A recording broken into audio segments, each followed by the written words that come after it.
All right. Hello again, adventurers, and welcome to another exciting episode of our Fabula Ultima Ultimate Awesome Mini Campaign with Words Athon thing a-majig.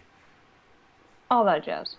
Yeah, I still haven't named this, but it's our Fabula Ultima campaign. Yay! Unfortunately, Fabulous.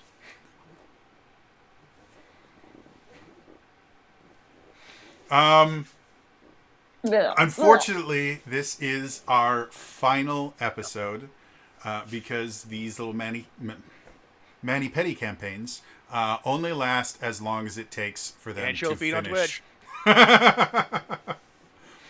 No, these little mini campaigns only last for the month of December. I have had so much fun playing this.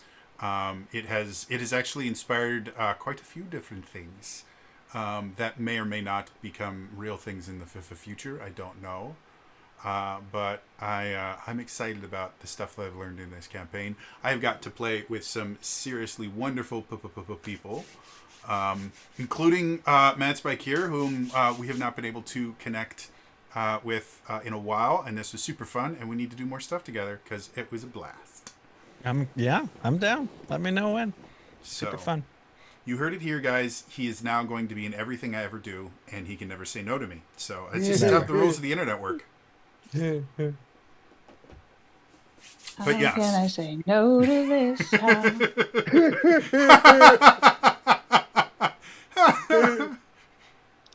You know what?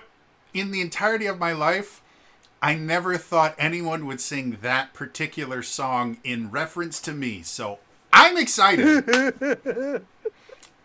Like, I've had a lot of people say no. Like, they used to give, like, dissertations on how to say no to me in multiple languages. Like,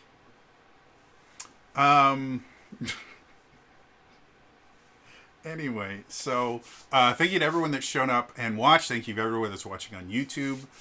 Starting next week, we'll go back to my two D&D campaigns. And yeah, lots of fun, amazing stuff here. Announcements. I am officially a Zelda speedrunner. I know. It's pretty amazing. My first A Link to the Past speedrun that Elias coached me through last Saturday was only like double and How a long did your half speed longer run take you? than the current best record. So yeah, I think I've got some room to grow. I spent 3 hours beating The Legend of Zelda: A Link to the Past, so, and I could normally do it in like 2, so speedrunning was actually longer. But I learned cool things, and Elias is awesome. So, yeah, but hopefully this Saturday, depending on availability, we will have something Tears of the Realms related, or I will come up with something different to do for the last day, or the last Saturday in the year 2023. Guys, 2023 is almost over. And I mean, just think, 2019 is only like 47 years away. Like, it's weird how quickly all this time has passed. Wait, 2019? Yeah, it was only 47 years ago. Okay, I was making sure I heard that right because I was partially trying to figure out how to get Roll20 going on my phone and partially listening. Like, did he mean to say 49? Nope. But no, for anyone that does anything special for the new year, I hope you have a wonderful new year. I will not be making any New Year's resolutions because I don't like the idea that New Year's is the only time that you can choose to improve yourself. But I support anyone who decides to use this as a time to try and fail to improve themselves. So go for You it. want to talk about speed running anything? Speedrun quitting would be a New Year's resolution. Yeah. I'm gonna change this. 1 week later, nah, I tried. I'm going New to change record. this. 12:02 a.m. Maybe not. I win! Or be a resolution, not a big one. Yeah. Do you get immediately? Yeah. Bam. So, anyway, I hope everyone is having a lot of fun. However, we have a heck of a final episode to deal with today. So, I think it's time for us to return to Fabula Ultima. By the way, if you're watching live, you can help us. Please help us. The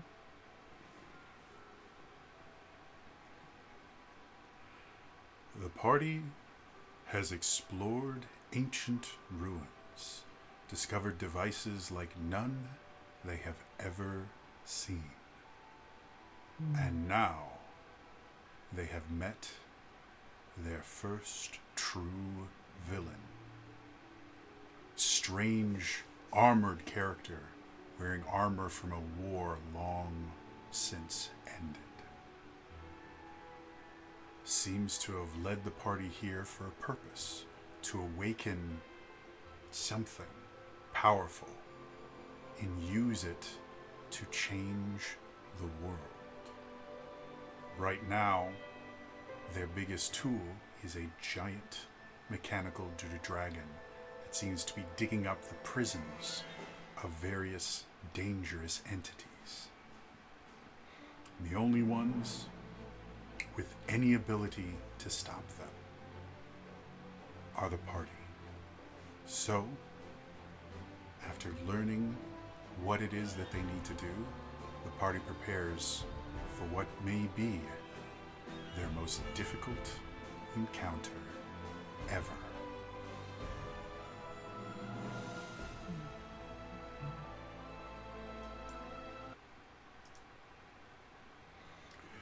So, again, we are still technically in this underground place, and I guess I can let. Where are you? Oh, you're way down here. I can let people see that. So, we are still located in this kind of underground place, but you guys have. You guys saw this kind of recording of what this person said, and he made mention of quite a few things from players' backstories, which I was very proud to include. Mm-hmm. And I think the very last the thing that we did was you guys kind of decided that you were going to go after the dragon, and that's when we cut to black, right? All right. Yes, I believe so. Yeah. So, what would you all like to do?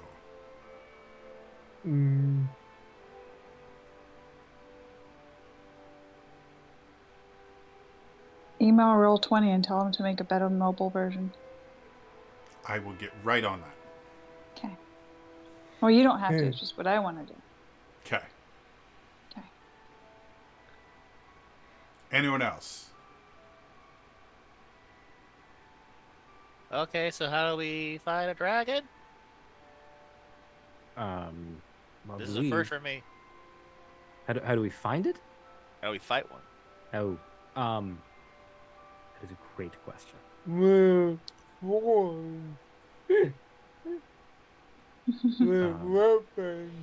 Pretty much. Hopefully, It's well, whatever we have with us right now. Burl just looks at his staff, just like, Yeah. Okay. Silas will reach into his bag and say, I have a few things that may be of use. I think I may be able to slow the dragon or potentially weaken it and cause some damage. But I only have a few of these things. I don't know if it's better. Slowing it seems like that might be a good idea. Then again, weakening it sounds like a great idea. I can also daze it. Does anybody remember any Weak spots, possible weak spots, any mechanical broken weak areas? The joints tend to be weak on things. Yeah. Since you are all in an area with a significant amount of technology, if anyone wants to make me an insight check, you might be able to see if the computers have any information on this dragon, because it seems to know something about it.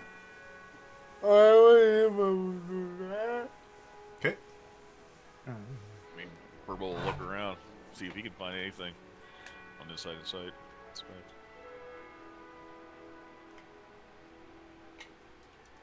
Let's browse the computers. I will do 13. Cool. So, as you are kind of looking through this, you do find two different files, actually. One on the original kind of function of the dragon, and one that was kind of a scan of it within the last few years. That was just kind of done passively. The ancient schematics shows that it had a lot of abilities, including the kind of broken wings that it has now. Used to actually have propulsion abilities to allow it to fly. But it seems like the modern version of it has lost that particular aspect. Also, they were able to shield it against wear and tear from kind of natural sources, and prevent it from taking any kind of corrosion damage from any kind of poison or anything like that. But they were never able to fully insulate it from electrical mishaps.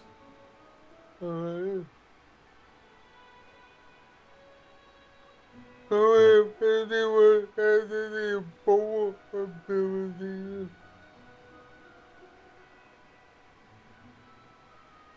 Silas will pull out the magi cannon and say, "Well, I got this," and then he'll pull out a magi sphere. Mm-hmm. He'll pull out one of those and say, I can use this. This creates a bolt of energy that can do damage, but can also daze targets. So that might be a good idea."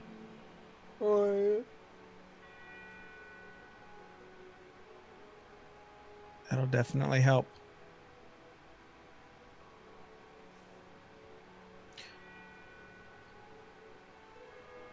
I wouldn't, DM, I wouldn't have to attune to that sword that I picked No. up or anything. No, Just no attunement usable. in Fabula Ultima. Gotcha. I And that didn't would, know. oh, Go ahead. that sword was called the Encroaching Darkness. That's what Sure. that's what I jotted down after you said that sounds it. right. So, okay. There, That's so, what I wrote down as well. Okay, and it was +1 to a roll. So I'm just making sure because Yep. I still have it on my stat sheet. So. Yeah. There's this interesting thing called benzodiazepine that if you're on it for 2 years, it destroys your brain, and so I don't actually have a short-term memory. So it's very possible I came up with a really cool name for it last week, and I don't remember any of it. So I That's trust what it you was 100%.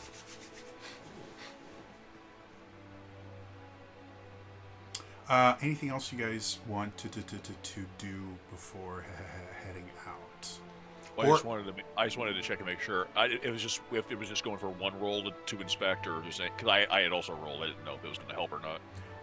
There's really not a whole lot you could have. Okay. Like, he rolled high enough that he learned everything that I'm going to tell you guys from the computer. If you have another way that you want to try and figure out information, you can try that, but that was a good roll. A 13 is a very nice roll. It doesn't seem like it's very nice, but we're also not rolling d20s, so. I know. Coincidentally, it's also what I got. If that's all we can find here in the computers, then we probably need to go see if we can find it outside. yeah.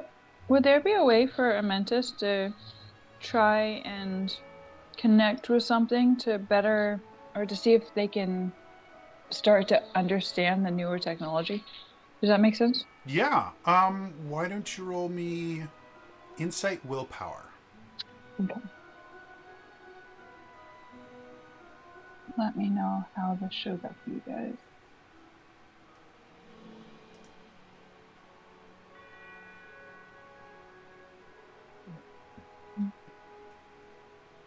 Does that show up? It does. Yep. Okay, fabulous. I can't see it. There's too many things. Not a problem. You got Can you a just tell me- 13. Okay, thank you. That's 3 13s in a row. Between your- Yeah. Yeah. I'm just gonna point this out to you guys. 13, not generally remembered as a lucky number, so maybe roll something else going forward. We'll work on that. Yeah. However, Amintus, as you are sitting here kind of looking at this stuff, none of it looks familiar to you at all. Like your experience with technology and stuff like that is almost exclusively in the workshop where you were created, and for whatever reason, the technology that your master used was completely different than this.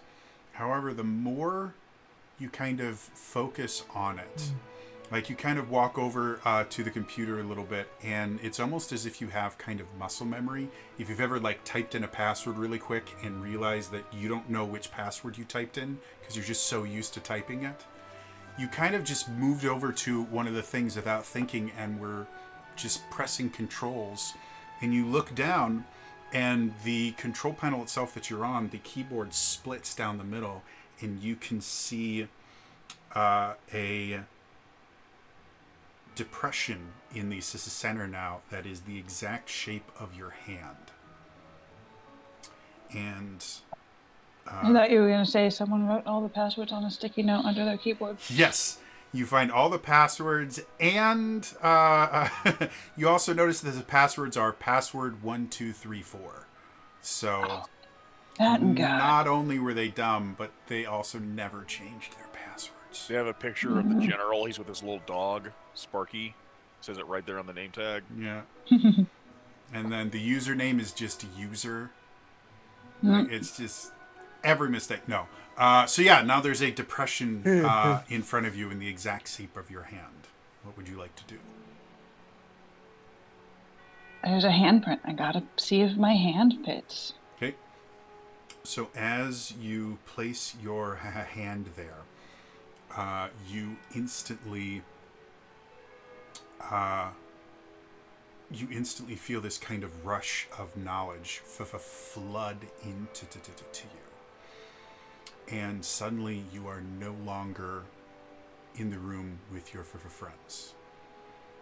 As you look around, you see a bunch of people kind of walking around in a room that is completely white. They are all wearing clothing that covers all exposed skin aside from their eyes. Which your eyes don't have skin, but whatever. And you can see that they seem to be working on something very bright in the center of the room. As you sit there, at first, everything that they're saying sounds like gibberish, but slowly your brain starts to kind of understand what they're doing, and they seem to be building some kind of containment unit. And every time somebody does something, another thing goes wrong, and you can hear them start going, quickly, cover that over there, and do this, and do this. And suddenly in the center, you can see what looks like a kind of primitive version of the core that powers all of your systems. And as you look at it, you see a small little crack form, and you watch as this being just kind of appears. In front of you is this glowing bipedal being with large wings coming out of their back, They have massive kind of scepter in one hand and a shield in the other, and you can see that their face looks kind of similar to yours, where it's mostly featureless except for the eyes. As they come out, the creature goes, "You cannot do this. We are not resources for you to use at your whim." And then you see another person go, increasing containment field, and you see them kind of cry out in pain and get shoved back into this core. And now as you look at it, it is an identical to the core that seems to power all of your systems. And then you are suddenly back with all of your friends.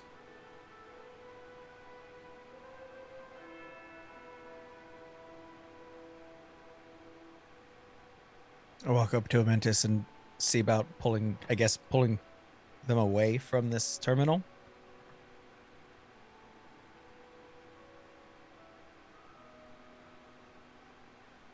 Mintus is stunned. Yes. They're going to kind of just slowly take off their hand and put it on their chest plate, where their core is. What happened? You got quiet there for a second.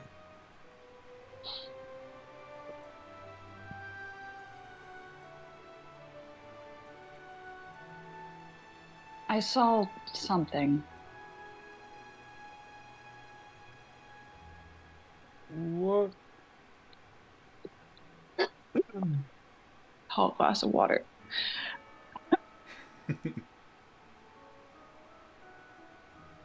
I mean, I know that's what you can call a person, but I think they call that a double entendre.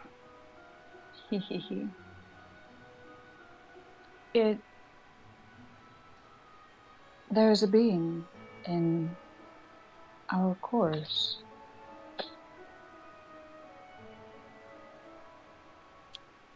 A being like a tiny person?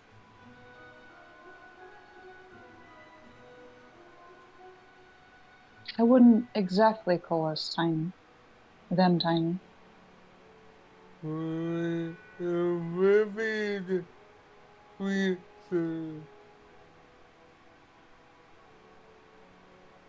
Okay. It's more like they're trapped there, confined, rather than willing. Confined in you, In our course. in your core, your power source.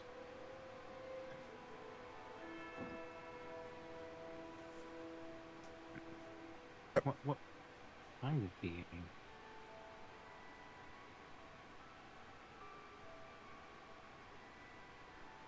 It looked similar to my form, with wings. And it spoke. Said, "You cannot confine us." And yet they were pushed back in and confined. I'll also point out you did see the symbol that corresponds to the light element on various monitors around the room. Perfect. There was also the symbol on various computers in the room.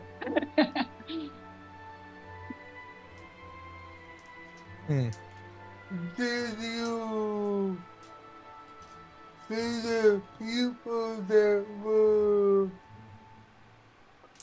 confining in? That's a good point. How much of them did I see? Like, Again, were any of...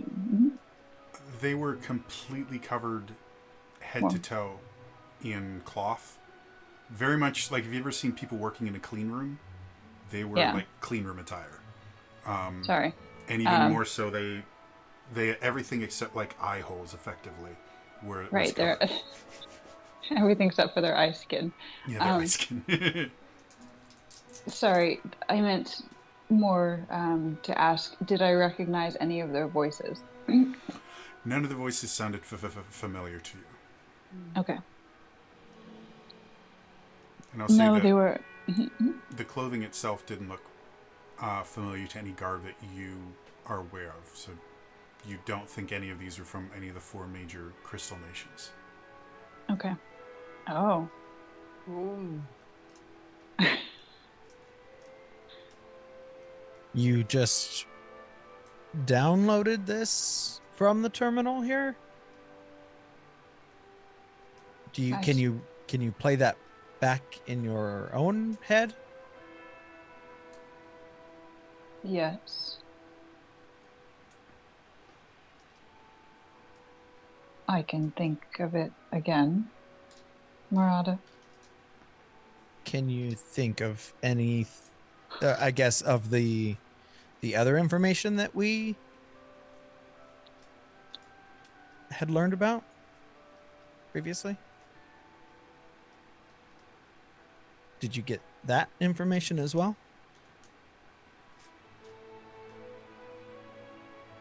I don't remember what we learned about previously because it's all written on my computer. So. Why don't you make me a willpower check? Okay.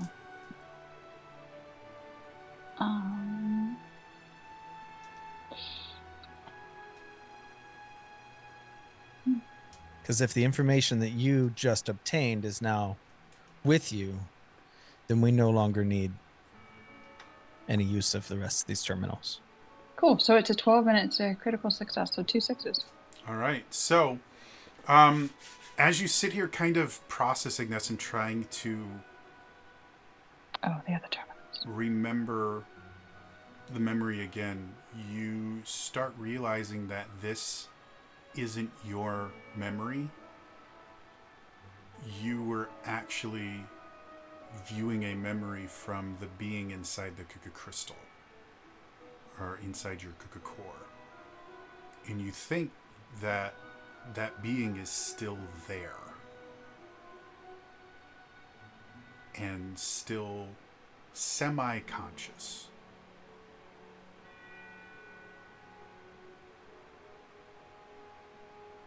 Verbal was thinking about asking. So can we talk to them?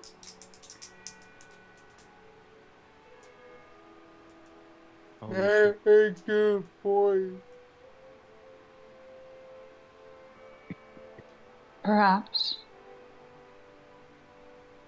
That wasn't my memory. Maybe they were trying to help. Maybe that's the reason why you were able to bop all over the world. Amentus is going to try and talk to them. Okay.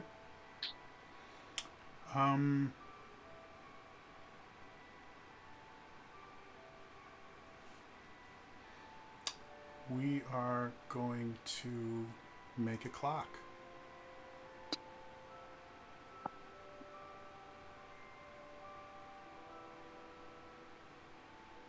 We already got one. Okay, so we're going to go to 4.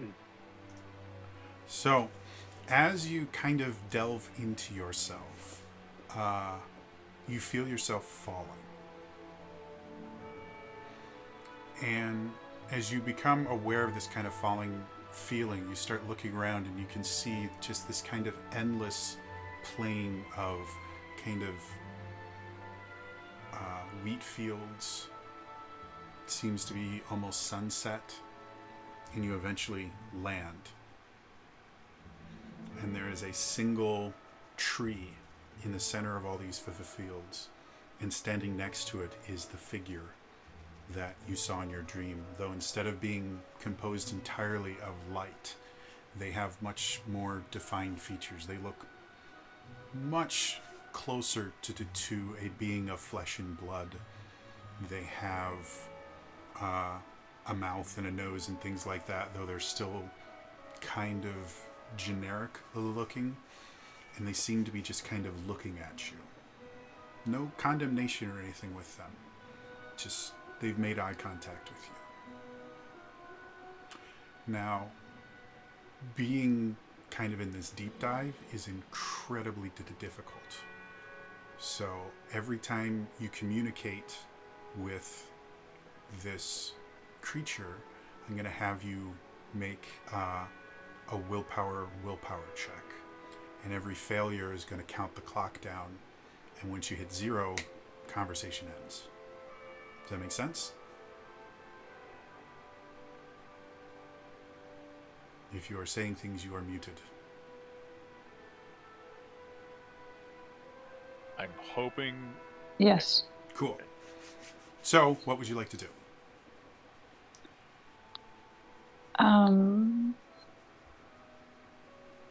I would like to sort of raise a hand. And the figure kind of nods, smiles a little bit, and kind of motions you over.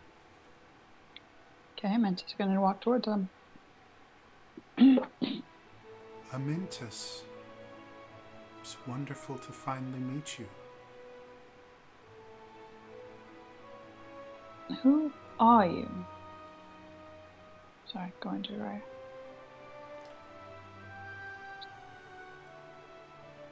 My name has been forgotten to time, and many people have called me many different things.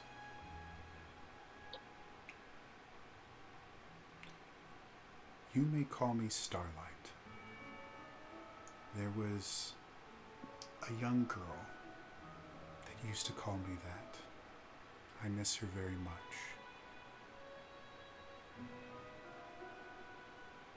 Go ahead and roll me a willpower save. Or check. There are no saves in this game.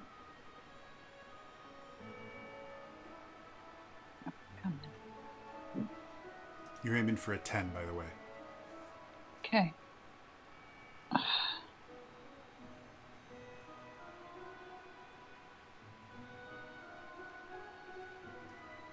There we go. Alright. Come on.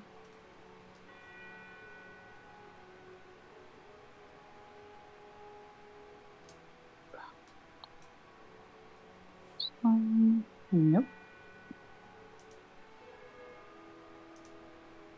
Come on. There we are. Willpower. I always forget, if I bring a character sheet up, it blocks the map. Are you kidding me? What did I get? Another 13. You all fail. Like, you all just, everybody, rocks fall, everybody dies. We For the win! Because record, everyone does. 13 is the idea that 13 is unlucky is a Western concept. That's Yes, that's imported true. into Japan. Yes. So Yeah, you can feel kind of the strain on your consciousness, but it's completely manageable right now. What else would you like to ask?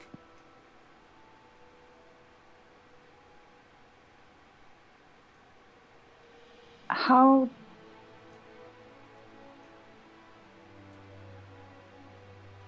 do we release you?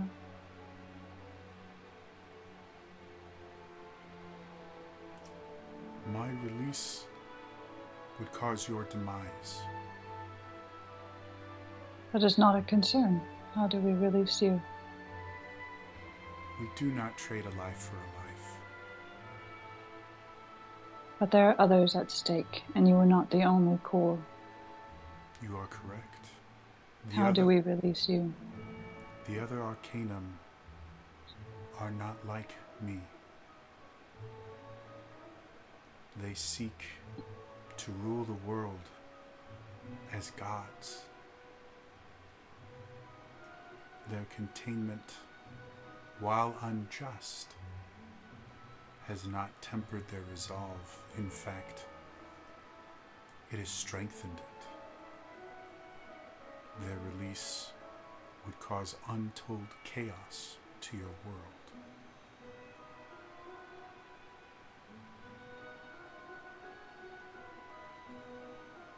That is why the other one that came before, that is interested in you, is attempting to use the dragon to release us all.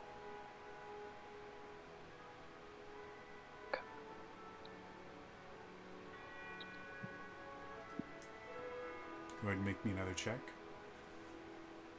10. Okay, you're still good. What else you want to know? Can Aventus describe the scene that they saw before with the dragon and then the figures around it? Sure. And just sort of ask if those are there? Yes. Those are the higher arcanum. Millennia ago, we helped wrest this world from chaos itself. We used our powers to create the crystals that govern your nations. We fought back the forces of chaos to apply order to this world. And for a time, most of us lived in harmony. But pride is a dangerous, dangerous thing. And soon some of my kind felt they were owed certain things, that the beings that came to inhabit this world were lesser, were no more than tools or playthings. This angered the people, and eventually the best and the brightest of them found a way to contain us. They brought down a star from the heavens, knowing we would come to protect the world we created, and using the immense power of it, they contained all of us in the area you now call the Waking Lands.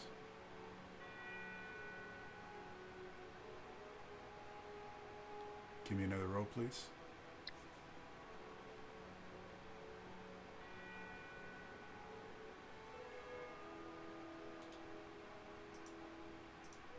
What'd you get? I have no idea. It's freaking out. Cool. You got a 9. All right, I got a 9. Cool. So, as you're listening to this, you can feel your psyche starting to shatter slightly. Your concentration is starting to waver. You notice that the world that you're in kind of flickers for a little bit, like a glitch in the Matrix. You're not sure how much more time you have.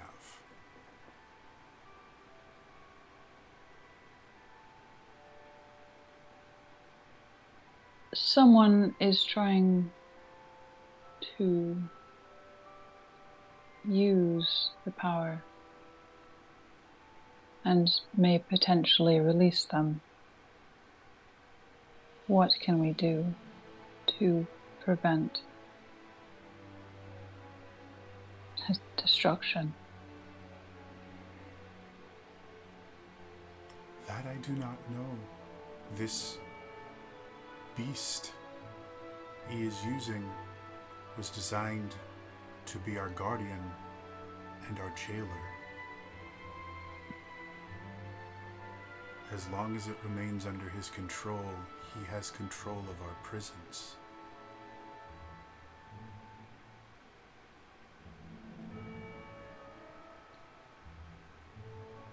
Go ahead and give me another roll.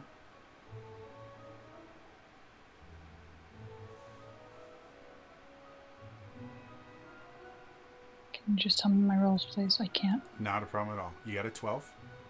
Okay. So you are still feeling good about this. And by the way, if you can't see the clock is at 3 right now. So you basically have 3 more failures until you're out.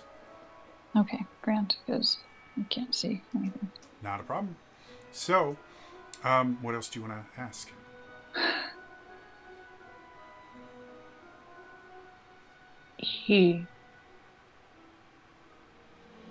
You were contained long ago. Who is he? He who's still trying to release you has it been the same person? Yes and no. The idea of a person that you are aware of does not quite fit. But the same entity has been attempting to release most of us from our captivity for millennia. They find new pawns every so often. Their goal is the same. Some are aware of the end game.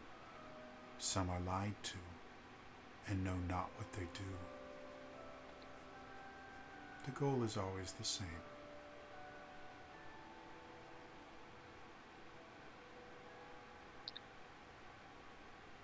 Go ahead and give me another roll. Yep, working on it. Not a problem.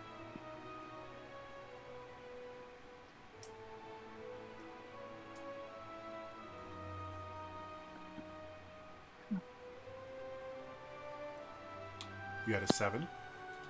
Okay. So you can feel yourself and your concentration starting to slip as the kind of gravity of everything that you're seeing is starting to weigh upon you.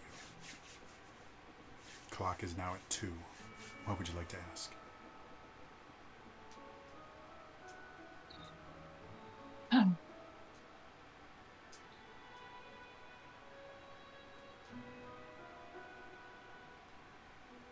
If we destroy all of the cores, if we destroy the core, will everything be destroyed? You do not have the power to destroy what is inside. The cores themselves are destroyed. The beings inside will simply be released.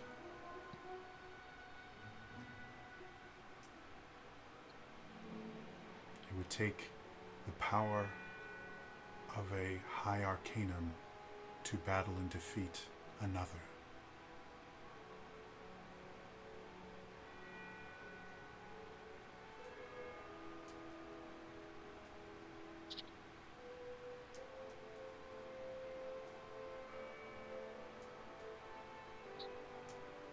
I can't see that. Sorry, you got a 5. Okay. So, again, you can feel yourself slipping. It's now becoming increasingly more difficult to focus. The world around you has become kind of fuzzy and seems to kind of fade in and out. You think at any moment this connection might be broken. And the clock is at 1.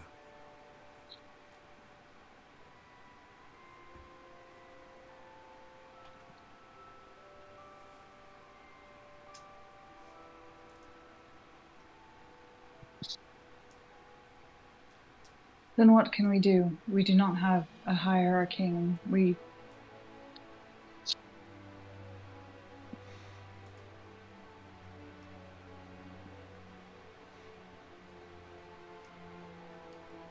What can we do? Stop the dragon. And if possible, while the high arcanum are all contained, there are other lesser arcanum throughout the world, our descendants. Enough of them on your side, you might be able to contend. When the arcanum, the high arcanum, eventually break from their bonds. Unfortunately for you, the containment units were never going to last forever. This is simply attempting to hasten the process.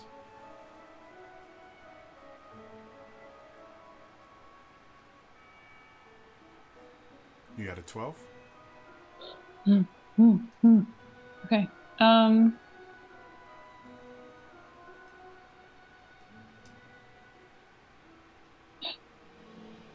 Your dragon is both your captor and your protector. If he's gone, if it is gone, won't that make you won't that make you all vulnerable? We are already vulnerable. The guardian dragon has not stood at its post for far too long. And now the entirety of its power is turned away from containment and turned towards the idea of releasing us all.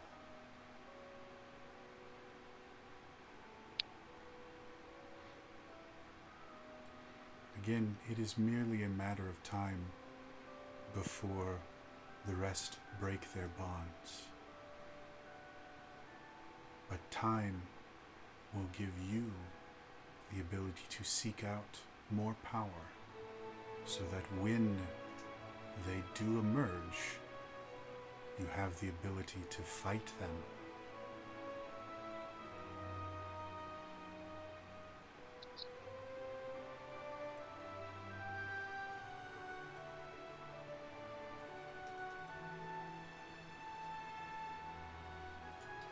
How did you all get here? What is your connection to the Waking Lands? It's an 11, by the way.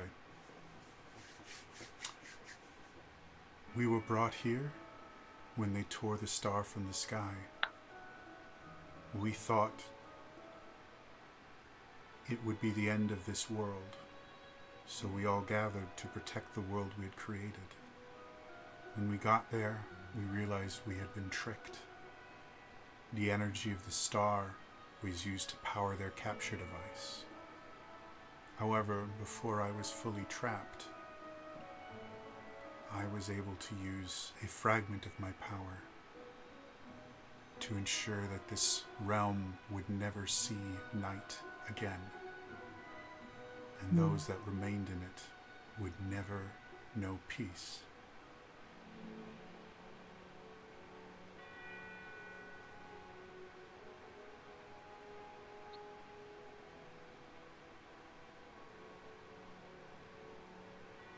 Another roll.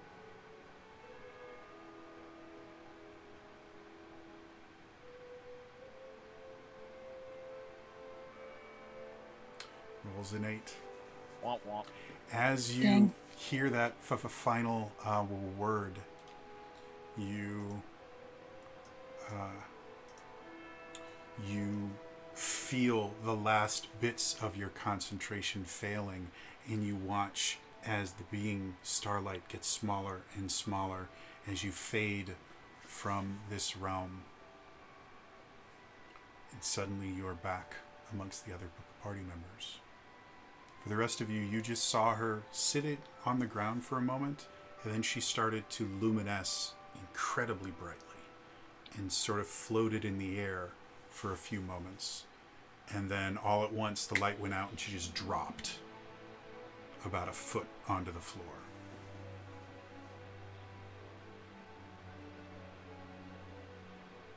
Are you okay? Yes, What happened? they are the Higher Arcane. Amentus is going to relay that information because I feel like summarizing it would take longer than a second. Yep. You guys get a perfect play-by-play. But how do we get other Arcanum to help us now? You must find descendants. Defeat the dragon, find descendants. Oh, supposedly there's one here in the Waking Lands. A dragon. Yes, we saw the dragon. An Arcanum. Right, but one of the higher Arcanums. The higher Arcanums are mostly bad, except Starlight is good. Right? Is it? And But it's also partially within Amentus, or within their core. Not by choice. no, there has to be. We can figure out an alternative power source maybe once we deal with what's in front of us. Yeah. Yeah. if we do- Step. Yep. Go ahead. No, I was gonna say, but if we don't stop the dragon, then none of that'll matter. No. As you all are speaking, you suddenly start to notice that the shields that Amentus carries around have started to glow. And as you guys look at them, you watch as the ancient symbol that represents light, the one that the current symbol of light is kind of based off of, but has gotten progressively simpler, is kind of bursts out of both shields. And your dual shields have been modified with the following ability. When you use the guard ability to guard another person, your defense and magic defense are increased by 1.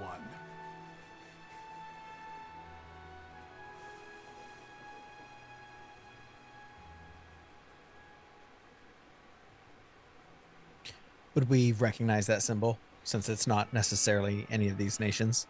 You guys would recognize it because on the map, when you first saw it, again, there was 8 different positions. Each one had a different symbol, and they're close enough that you can, it's kind of like looking like the old Coke logo versus the modern Coke logo. You can see the steps that were taken to get there. Mm-hmm. They're very different, but like you can totally tell that somebody in marketing took a couple steps in between. Typical. Yeah, you get the CEO in and like, we're rebranding. Heard that Well- one before. Step 1 is stopping this dragon from digging up whatever it's trying to dig up. Yeah. So, shall we? I'll start walking towards, I guess, out of this terminal room. Okay.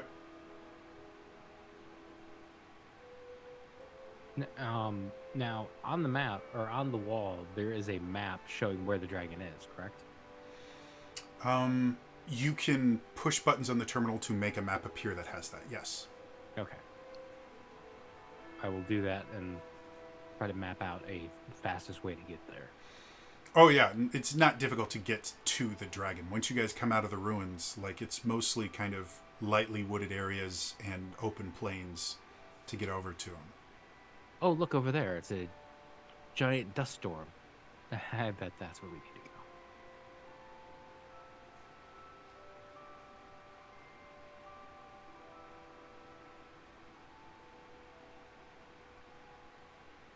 Silas, Yes. I know that Amentus and the droid, whatever those guys were, they couldn't talk. But if we could talk, like maybe the droid, like the one we got in the sack, could we tell the dragon to stop? I mean, it's possible if we can start communicating with it. My guess is that it's operating under some kind of pre-programmed instructions. It may not. If it's supposed to be a guardian and protector of Arcanums, it's probably not under its own instructions. If that makes sense. I think much like I used this to be able to control. Wow, it's invisible. I used this to control that soldier construct. I think somebody's doing that with the dragon. Then again,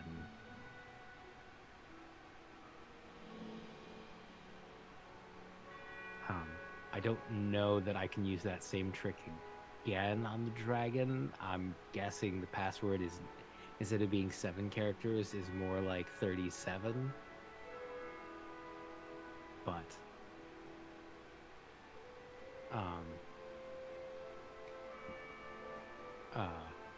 it's certainly worth a try.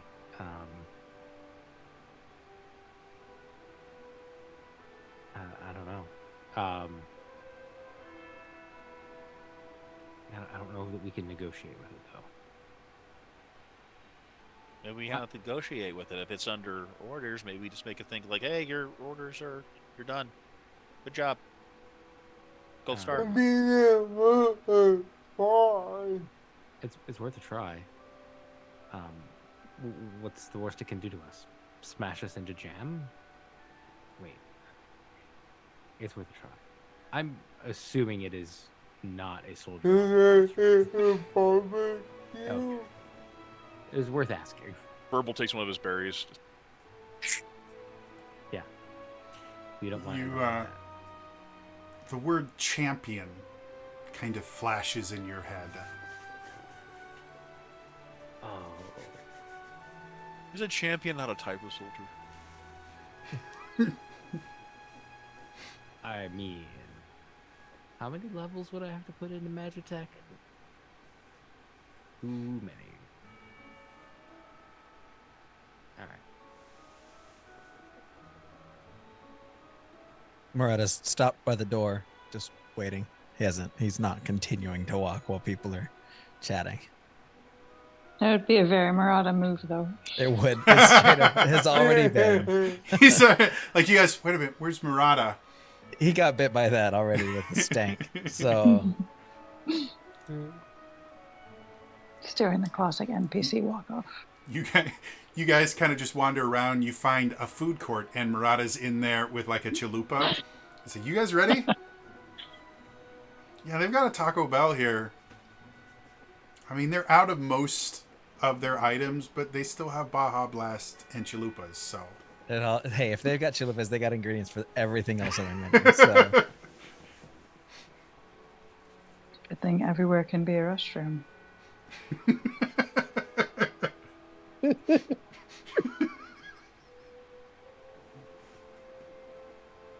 though, did anybody break the big glass thing in the other room?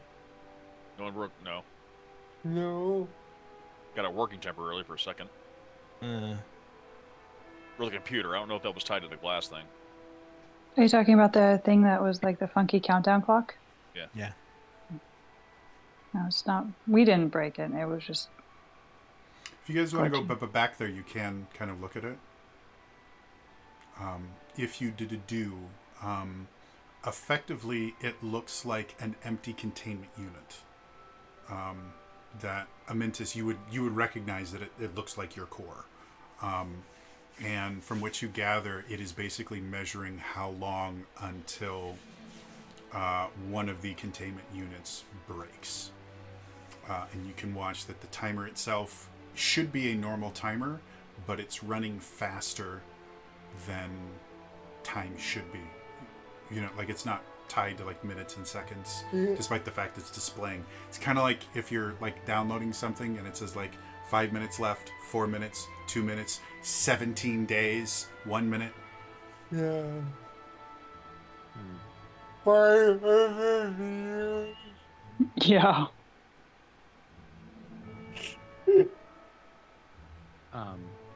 While they're I had doing that happen that, with a PDF once that was like 2 megs.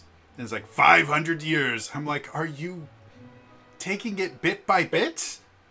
That's not even Get out. possible. Bite by bite. while they're looking at the clock, can I like see? Is it possible that I could rig up something so that I can basically turn the head into a speaker? Turn the head of And- what? The head of the guard. Soldier that we construct? destroyed. Yeah, the soldier construct. Oh. I had lopped it off, and he's been. Oh hauling it yeah, around. you have a. I was like, you didn't kill it. It's still Right. out there. One of them is. The other one we got So handles. Tinkers have this ability to make projects. And the way that they work is we basically assign an part cost and a clock, and you have to put so much effort towards it. I'm going to say we're going to treat this as a very, very minuscule project. Okay. So because of that, it's going to cost you... How much Zenit do you currently have in your character? Because I haven't been giving out Zenit in here because we haven't been anywhere to spend it. It says 0, but I believe that is incorrect. I Yeah, you think I've should- got like a couple hundred. Yeah, you should have had some after character creation. Let's just say this will take your remaining Zenit Okay. to do, and you are going to need to succeed on 2.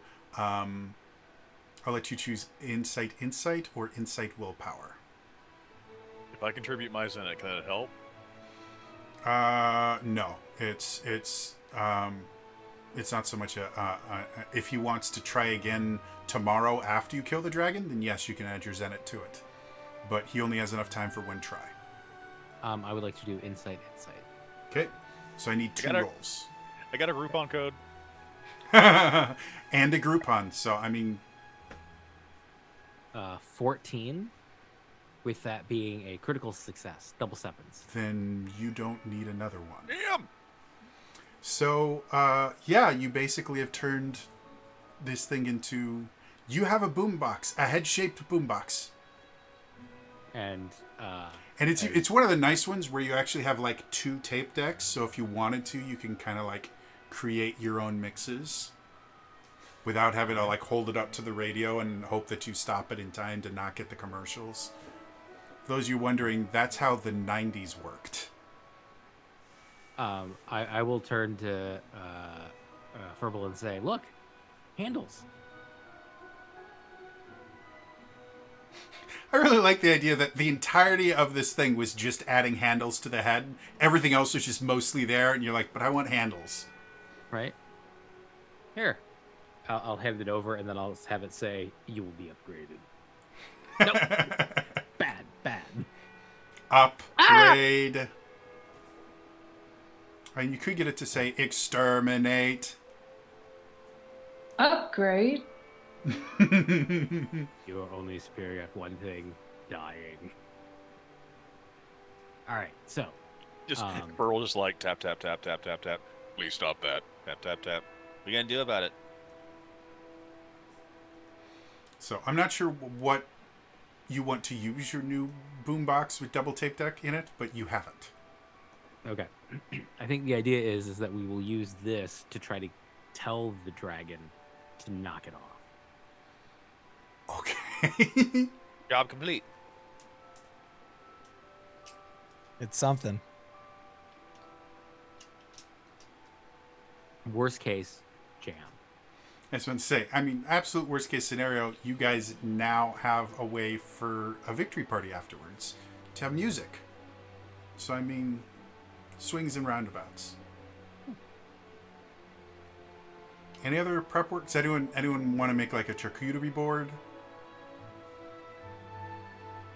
Maybe some I hors know in d'oeuvres? terms of, is it possible to prep a spell for when the scene takes place? What exactly do you want to do?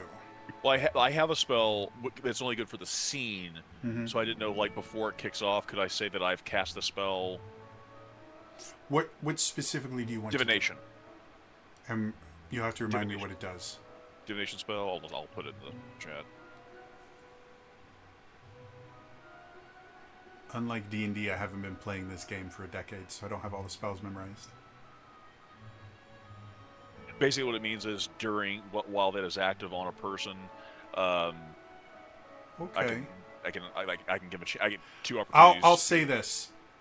When, because I'm assuming you want to use this during the dragon during the- fight.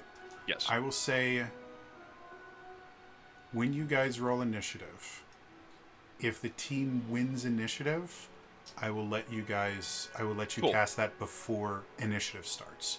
If you Cool. lose initiative, you'll have to use your turn to do it. My turn. Okay, cool. Cool. Other ideas. For those of you at home that can't read it, basically, he gets to force 2 rerolls in the scene. So, remarkably useful ability.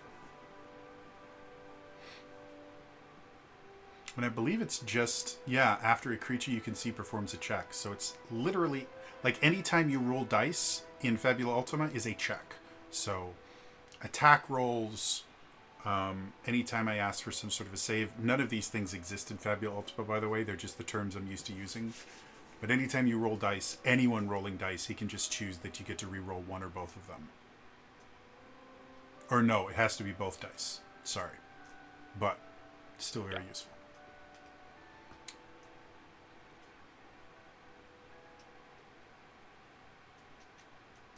Shall we head outside? See if we can find this dragon. Go. Yeah. Murata's tapping his foot in Yeah. impatience. He's like, guys, this is my third chalupa. Eventually it's going to go to my hips. He didn't have a wall, but he. You're like a corgi at the door. We're getting the leash. Come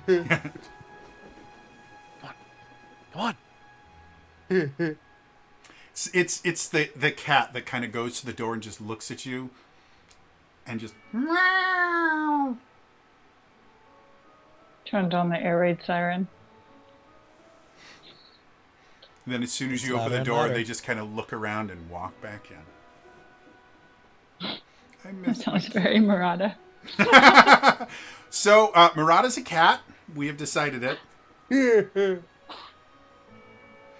All right, so to kind of speed things along, when you guys get outside, was there anything else you guys wanted to do prep-wise before directly going to the dragon?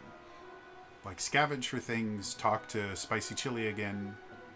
Always talk to Spicy Chili. Bring a Spicy Chili along. Yes. Come with us, friend. Show me some magic. Just to kind of speed things along, if you would like to bring one or more Spicy Chilies with you, I do need insight willpower check from Amintus, because you're the Alright, only one that can talk to them. Very much like to bring a Spicy Chili along. Cool. Not dexterity. Insight. Insight willpower? Insight willpower, yep. No. Oh, it lied to me. It said it would work. It does not. Dun dun dun. Would you like me to roll for you? Because I can. No, I'm gonna figure this out. Well, I just got 2 rolls. Oh no. 3 of them. Oh. 4. Oh, wait. What? Okay. Thus far, you're not doing Take- great. take You've your- got 7,499. Alright. Well, there we go. So One of those. the Spicy Chilies are with you in spirit.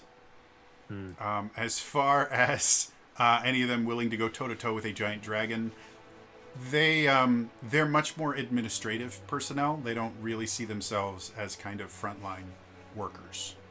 Fair enough. They already got the big victory. Yeah, they already got the big victory. Okay. Victory! Can I try scavenging to get back an inventory point? Absolutely. Okay. Pick 2 attributes that you think work. Oh,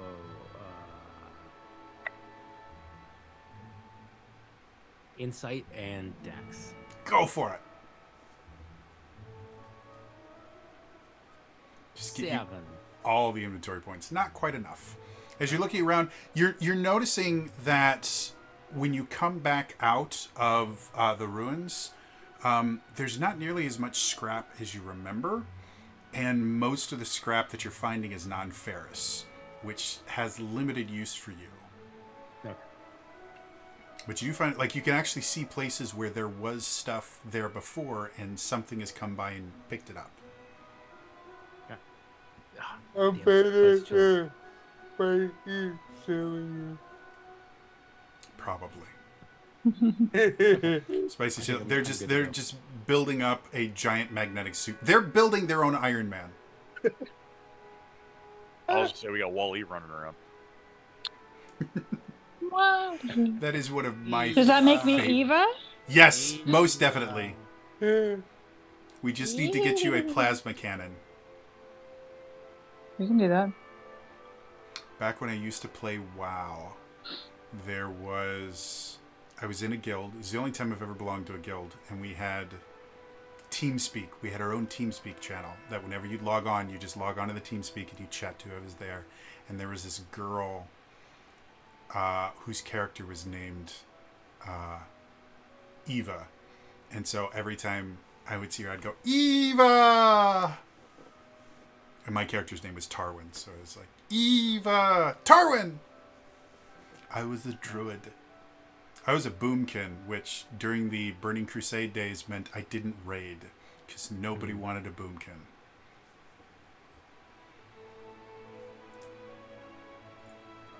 Then in respect to Life Druid, and I found out that most people didn't want a Life Druid because they couldn't heal as well as priests back then, but I still got to do more things as a Life Druid.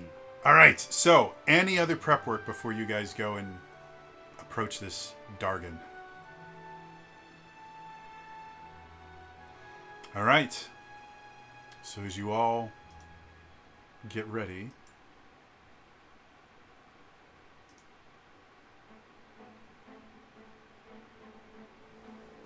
as you get closer, you start to realize the sheer magnitude of this creature. Standing easily 50 feet tall, this massive conglomeration of dragon and robot stands in front of you. You can see it's digging into the ground, and at the bottom of this very large pit it has created, you can see something shining this dark light, and that is very loud. Much better. You can see something shining at the bottom of it, giving off this very dark light. But as you come close, the dragon itself rears up on its hind legs and appears before you. The muck and grime of the creature have caused a lot of its parts to look dilapidated and old, but it seems to be ready. One thing, Silas, you would notice, since you had looked over the schematics of the creature, since the scan that you saw that was from a few years ago, someone has added something additionally to the chest area of this creature. I will point that out to everyone. Some kind of modification on the chest. And do I have any idea what it might be? Right now you don't. If you want to use the study action during combat, that would be something that you could learn about it. Okay. But with all that being said, I would like you guys to make me an initiative roll. Now, do you guys remember how initiative works? Cool. Partially.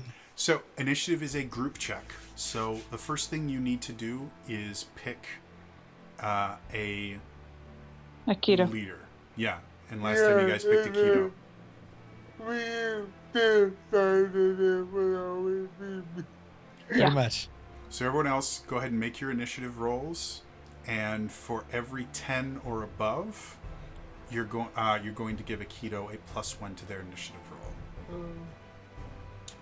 And Akito, you're just going to have to roll higher than the creature's initiative. So let's start off with everybody else. Go ahead and give me your initiative rolls. What do I roll for initiative? There's actually a button on your character sheet. I'm looking. Sorry, hold on. Not a problem. If you go to... It's on the stats. Yeah, on the stats at the very top. I didn't realize you guys could do something. Right under defenses, you'll see initiative. Otherwise, I believe it's just a dex roll. So if you just want to roll dex. I got an 8. Cool. got a- Furbo, what do you got for me? Dex. Cool. Silas? 12. Cool. You have a +1. Then we're just rating on Amentus.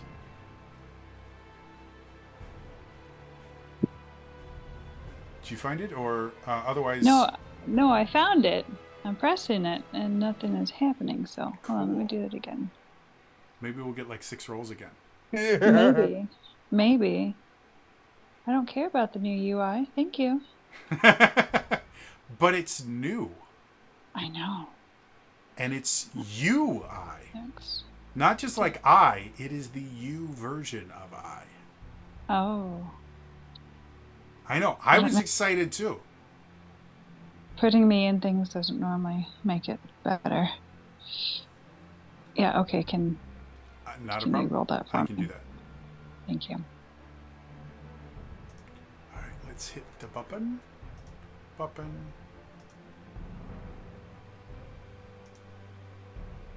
You got a 5. Oh, Sorry, I was the one that rolled it, so you had very yeah, little I, chance. I of it was working. expecting that. All right, so you've got a +1 to your initiative, Akito. So Is it that? I believe it's Dex. Otherwise, again, there's just an initiative button.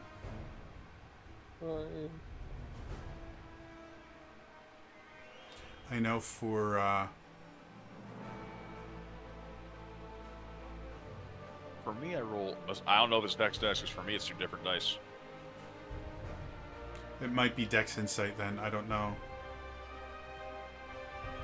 If I was Oh, no, that was Chax's roll. oh, it's Jack. Oh, it was. It came if- through? It Yeah, did. you got a 2. Okay. If you give me a second, I could actually look up what the thing is. I just have to. Sorry, I'm gonna do it again. Don't mind me. Yeah. So initiative is Dex Insight. Sorry.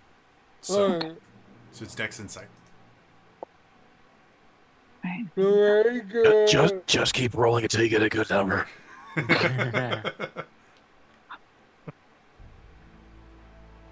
So I got this here total. Yeah, you guys are going to go first. So it does mean Furball, you get your spell off first. Be sure to mark off the Yep. magic points or mind points, whatever they are. And then we are starting combat. Now, before combat starts, there is one other aspect that you all should be aware of.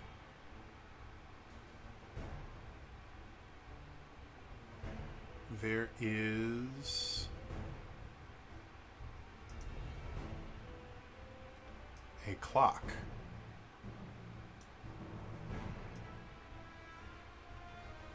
Currently active for this scene with 8 sections. If the dragon is able to fill all 8 sections, it will release the creature that is contained within the containment orb. And combat will end in failure. So if you guys want to take steps to limit the dragon's ability to get to the orb or anything else that you think will prevent the thing from coming out, that is also an option you have in combat that you can use your turn for. With that being said, currently the clock is at 0 and you guys get to go first. So who wants to go first?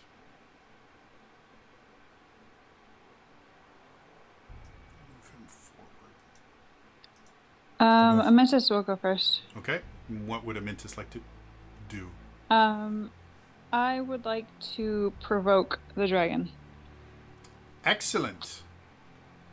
And because I am an awesome dungeon master, I know exactly what provoke does. But because I'm using this as a teaching game, I'm going to actually go and read out the official thing.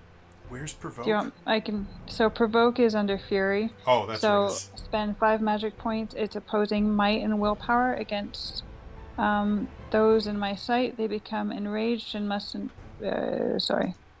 it must include the target. It ends if I fall unconscious, and is no longer enraged or provoked. You get Excellent. a bonus 2 to might and willpower checks. All right. So I am going to roll a might willpower, and you need to roll might willpower as well.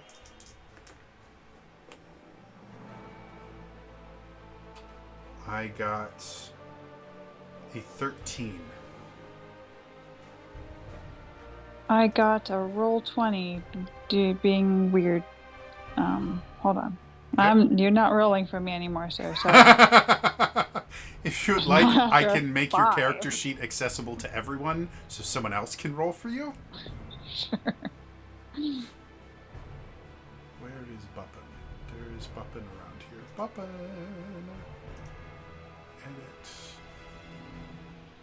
In players. Boppin', oh boppin'. You are so boppin', you button. There we go. Right. Here we go. I think I got it at the same time. No, not that. There you go. And it was might and willpower.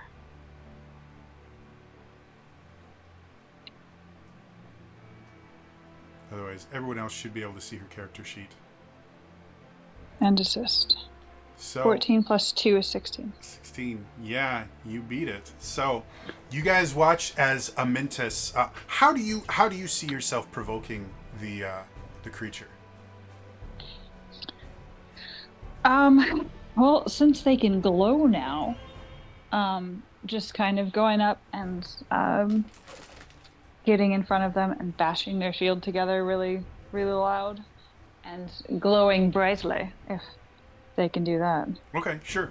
So you guys watch as Amintus kind of moves forwards, and she turns on the LEDs in her armor, slams her shields together, and you guys watch as she starts to luminesce, and faintly enough that you guys are not quite sure that you're seeing this, but you see this outline appear over her body of an almost celestial looking figure with wings coming out of its back. And that figure kind of looks, stretches out Amintus's arm, and you see this kind of beam of light connect them for a moment, and the dragon looks at Amintus. However, now the dragon is looking at Amintus. The dragon has decided it's going to nom on Amintus. So, That's right. and then I'm the one that's rolling it, so I got a grand total of 3. Yay. Oh, and it's Snake Eyes. So that's And it's So so fumble. yeah. When somebody rolls a fumble, the opposite team gets an opportunity. So you guys can collectively decide. I guess because I was attacking Amintus, you have an opportunity. If you have, if you can see the journal, there's a thing that has all the opportunities. I'm just barely getting Cool. it so that I can see rolls, so someone else can take an opportunity. Okay, so anyone that wants to pick an opportunity. Otherwise, I can read you the opportunities. No, just someone else can pick it. We'll keep I it was going to simple. say lost item, and one of the Arcana pops out of its mouth, and we get it. I'll say that's slightly outside the realm of an opportunity, but good try. So, sorry, another question. If it's enraged, what happens? It basically has to attack you. Any attack it makes has to include you at the bare minimum. Okay. Okay, that's right, thank you. At least that's what it sounded like when I read it. Thank you, folks. Yeah. Yeah, I'll take that. If you can see... Oh, and they suffer the enraged condition. That's so what I'll I have to mean. put What's that the in. enraged condition? So enraged is one of the status effects. Mm. I'm going to pop that out too. And enraged, your dexterity and insight dice are reduced by 1. There we go. However, they can't get lower than a d6, and this particular creature, both of those are already d6s on it. Of course it is. But, Are we still collectively deciding an opportunity? yes. So, if anyone My has an idea. My void is for scan to find a vulnerability. I was Yeah, I agree with that. I was Okay. thinking that. I was also going to pitch, if Silas is going to do something, that could tee Silas up, and that would give Silas an advantage, which would be a +4. Yeah, Uh, because you do have that fantastic cannon. I do have the magic cannon. I think I'm gonna try one of my mage spheres to daze the target. If, as a hint to you guys, the information opportunity, if you wanted to use that to figure out what the thing they attach to it is, I would allow you to use your opportunity for that. So it's up to you guys. You can... The scan, I'm going to tell you guys right now, you know all the vulnerabilities this creature currently has. Yeah, because of Silas's role earlier. You don't know any of its traits. So that's entirely up to you if you want to learn one of the traits. The traits, at least as far as how I'm using them, the traits are mostly just ways for me to kind of make its behavior work. I will go into a fire with baby And somebody, yeah, if you guys want to do that, I'm actually okay. If you guys want a spicy chili to show up, you'll only get one of them. No! Spicy chili, don't! But And then the dragon's foot comes down like the Monty Python foot. Just. But I basically, we would treat it as an additional combatant that you guys can use, and I'll just send you guys the stat block on in the Discord chat. As much as I would like that, I'd be down for the information. Yeah. It's up to you guys. I do need you guys to make a decision now. Information. Information. Cool. So as it comes forward and it tries to bite at you, Amintus, you just kind of slap it away with one of your shields. And as you go, you can see the kind of thing that's attached to its chest shifts slightly. And you can see that part of it is actually translucent. And it's close enough that you can look inside and there is a humanoid figure in there. You think it's a cockpit.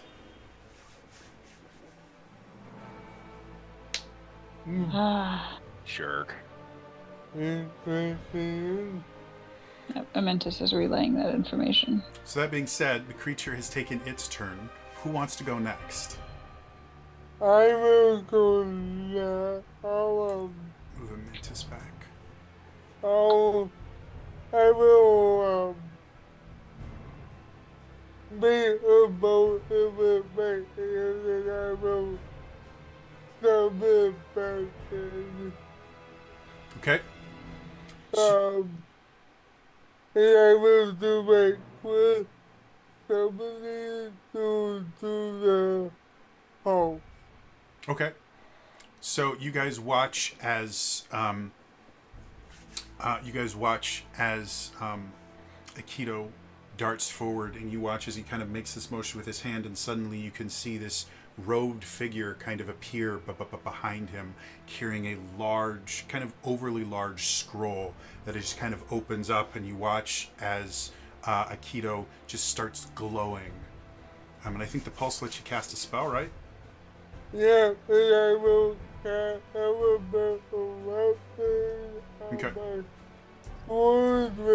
bolt. Okay, and then you watch as that happens. You watch as his sword just starts erupting with a lightning. And is that your turn? Yeah. Okay, go ahead and move your character back. It's dragon time again, and this time the dragon kind of reels back. You watch its mouth open wide, and you see these bursts of flame start coming forward, and it breathes fire on Amintus, and yeah, we'll go with I have things in front of your names and I can never remember them. Aikido, there we go. So you both are going to be hit by this flame breath attack. Can Amentus use their skill? What is it? Bodyguard? If What was the you skill? would like to, Attack? that'll mean you get Protect. hit by this twice. If it hits you. Yeah. However, I'm not sure if it's going to. I've got... I use the skill before I use instructions. Uh, Yeah, person yourself, stuff. I think that's 14 versus your defense, which I don't think is quite enough, right? No. Okay, so you guys watch as this just deluge of a flame comes forward, and Amintus runs forward and just slams her shield together, and you can feel just the rush of flames going past you, kind of singeing your armor a little bit, Aikido, but you come out mostly unharmed. However, you think that that burnt smell is never coming out of these clothes. That being said, the dragon is done with its turns, so the final three of you, who wants to go first? Silas can go. So I am going to use 2 inventory points to pull out a Magisphere, Okay. and I'm going to use Fergal? Verbal? Furball. I named it after Furball. Weave electricity into a wave of crackling bolts. Each target it hits by this spell suffers extra 15 bolt damage, and on the opportunity that each target that gets hit by the spell is dazed. All right, so I just need to get an opportunity. Yeah. So you said this is a cockpit. Yes. I can target up to 3 creatures. Ooh. So, unfortunately, because they're completely encased in the cockpit, they're not targetable because there's no way for you to actually aim at them. But if you find a way to open the cockpit, I would totally allow you to do that. It was worth a try. Maybe with an opportunity from someone else, they can knock the cockpit open. Who knows? Smashy, smashy. All right, so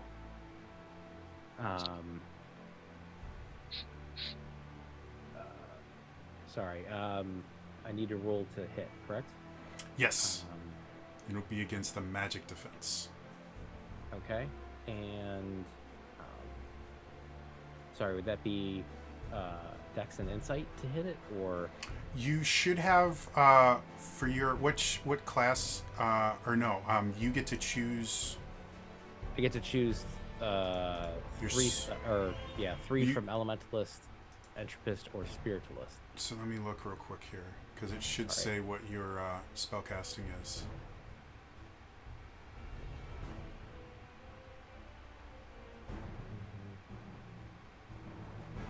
Oh, it would be technically it'd be the same magic check that either an elementalist, entropist, or spiritist would cast. Which thing did you get it from?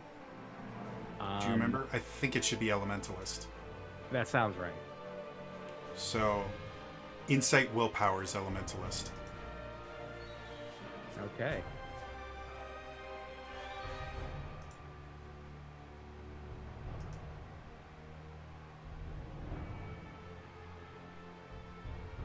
I got an 11. 11. Well, that is enough to hit it. So, what's the high roll? 7. 7. So, what's the grand total? Should be 7 plus 15, so 15. 22. 22. So you guys watch as Silas comes forward with this kind of strange looking orb, and he just throws it at this creature. And as it's going, you watch as bits and pieces of it start to shift, and you see this little kind of spike come out. You see this and you see lightning just go over this creature's skeletal structure entirely, and you see the creature just kind of scream out in agony, and it does double the amount of damage that you think it should be doing. Let's do that so I don't have to keep putting things Is in. that a spell? It is a spell. May I have that spell, please? Only if it's cast by a monster. You can only learn as a chimerist. You can only learn spells cast by monsters. We beasts, we had this discussion because I am an automaton. It does not define beasts. Well, whatever I said this time, I'm gonna say no. Especially Dang, since this okay. isn't technically a spell that you would be able to mimic because it's technology. So you would have to find a Okay. way to mimic the technology. Good try. Alright. You said it's Dang. 22, right? Yes. Okay, so it'd be 44. Right. Sorry, I just had to keep track of the hit points. All right. So yeah, the dragon looks upset, but is still at full fighting potential. Who would like to go next?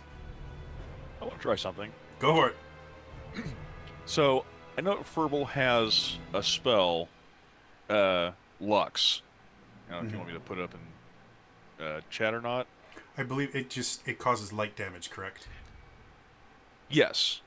What I'm wanting to do is Furball wants to sees that nice shiny crystal cockpit center, and he wants to fire Lux into that. Sure. I'm gonna say And I was just saying, so this is not a conventional use of the spell. If I can do something extra with it, I'm willing to pay the extra price if I can, because I can do up to 3 creatures normally.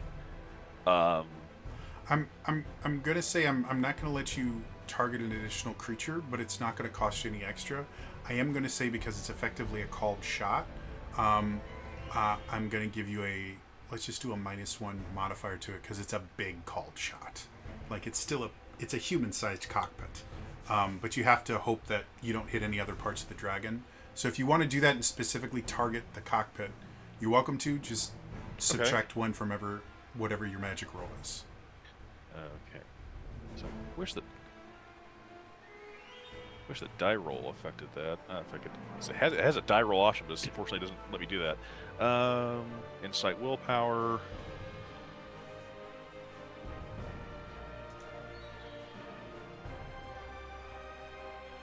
Right, the sheet is not the best. Insight, willpower. Insight, willpower. Roll. So in the modifier, would I put -1? I don't know. If you want to just make the roll and subtract 1 from it, it'll be easier that way.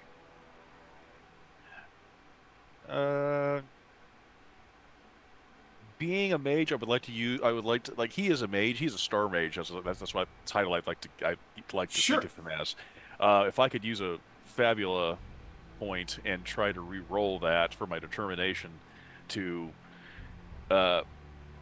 blast the luck spell into the cockpit. I don't know if that would be So allowed. Are you? If not, I'll just use divination. So if you're going to invoke a Fabula point to re-roll, you need to use either your identity, theme, or origin. So I guess my question to you is, which one of those are you using? Are you going to use because you have a very nice long identity name, which is Naive Aspiring Kingfolk Mage with a Heart of Gold. I just need to know how you are justifying your identity as what's going to give you that extra push to try extra harder. I'm an aspiring mage, and I want to use my ability to help the world, apparently, from this jerk. And I want to stop him. I'm good with that. Burn your Fabula point. You can re-roll 1 or both of them. So in this particular instance, if you mouse over it, you rolled a 4 and a 2. On the D10 was a 4 and the D8 was a 2. So I don't know if you want to keep the 4 or if you want to just re-roll both of them. It's entirely up to you. Re-roll both. Go for it. Is it more points or just the same 1 No, it's the point? exact same thing. There are certain situations where maybe you rolled like an 8 and a 1, and so you want to keep the 8. So that would really be the only time that you don't. Or if you're forcing someone else to re-roll, and one of them was a 1, but the other one was a 10. Woohoo! Ooh. That's 12. Oh, even with a -1. But guess what? That's boxcars, baby. Yeah. So you create an opportunity. Go ahead and figure out what you want for your opportunity, but you are definitely able to. What's the damage of it? You asked me that. Is it let's see. Highest roll plus 15. Okay, so that's a 21. So it's still going to take 21 damage. 21 damage. If I don't know if the day's effect will apply to this or not.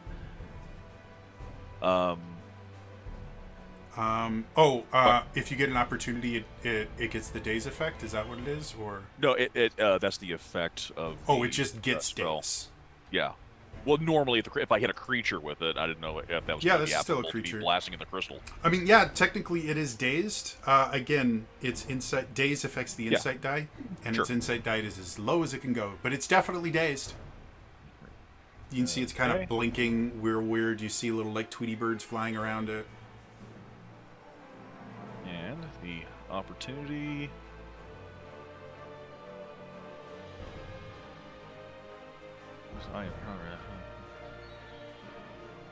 So while he's dealing with that, I have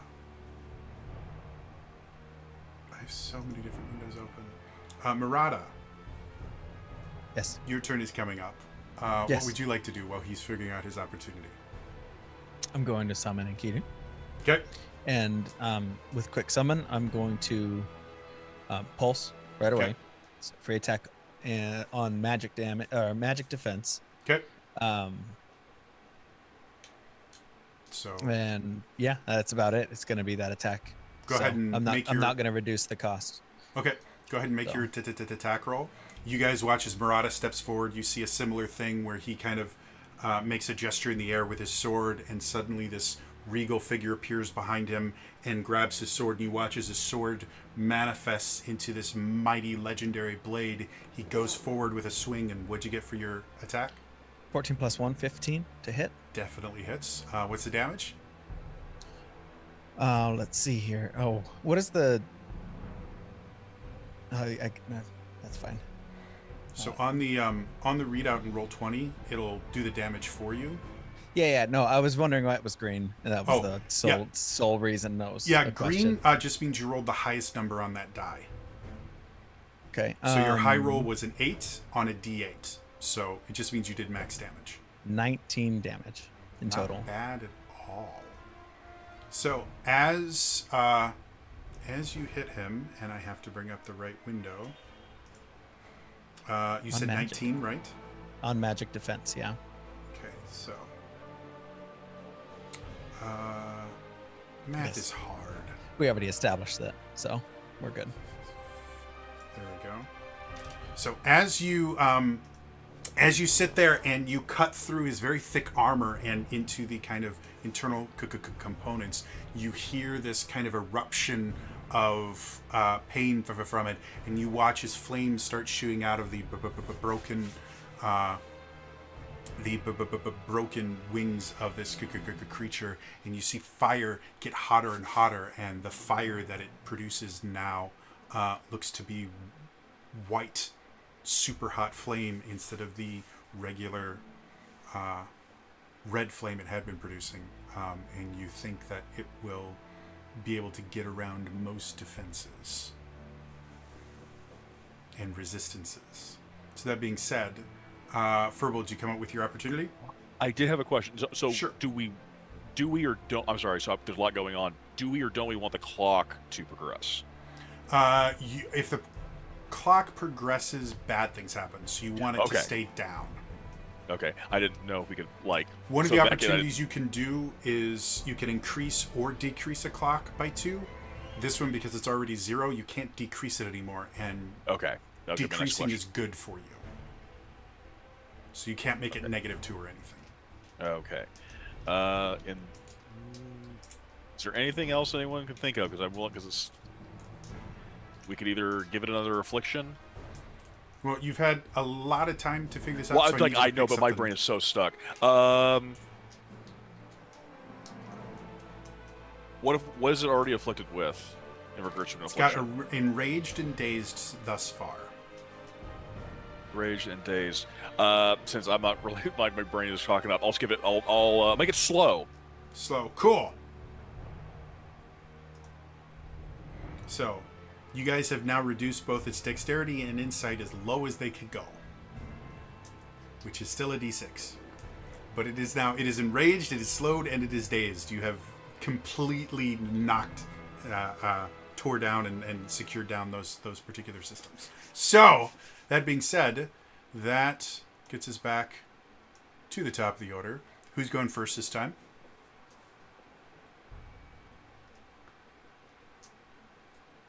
I will wake up Go for it. and I will do it with my voice. Go for it. That would be a 5. 5. So as you go to swing at the blade, the creature, remarkably quick, kind of moves away. I will say, I forgot to mention this because we were waiting on the opportunity. Furbo, you were able to create.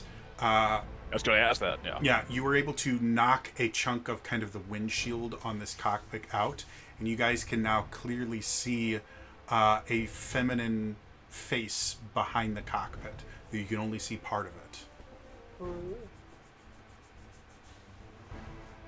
Oh no. Out of character. Oh no.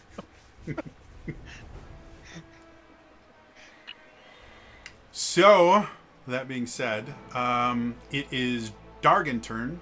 Dargan, having this new white flame breath, is going to aim for Amintus because he doesn't have a choice. And he's also going to aim for Silas because he hit him with an explodey thing. And he doesn't like that. And we're going to see if I can actually roll high enough to get around that damn defense. Well, that's better. That's a 16.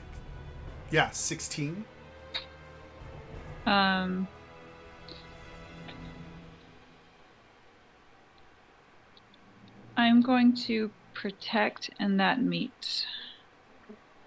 Okay. So Oh wait, I can't protect again, can I? it's start of a new turn. So I believe you can do it once per, or it's a start of a new round. So you can do it once per round. That means you're going to get hit by this twice, though. So, I would like to. No sense in earlier. I'll divination. Like, okay. see stars coalesce and like reroll again. Ah! So, Furble, as you're sitting there, you see kind of like time slow down, and you watch as this flame comes, and Amintus jumps in front of it and just gets engulfed, and you hear her screams of agony, and then suddenly you're back, and you go, Amintus, hold up! And the new roll rolls off. Doesn't count. Yay. Well, the new roll is 21. Ah! And is generates an opportunity because I rolled double 10s. I can't do that. I can't do that. 21 and double 10s? Yeah, they have a +1 to their attack rolls because they're a champion. So a 10 plus 10 plus 1. I probably can't do that in the same turn, can I? You can't do it. You have to take the second result. Yeah. So so that means you're going to take. Right now, you're going to take 30 fire damage because you take 15 fire damage twice. And for an opportunity, I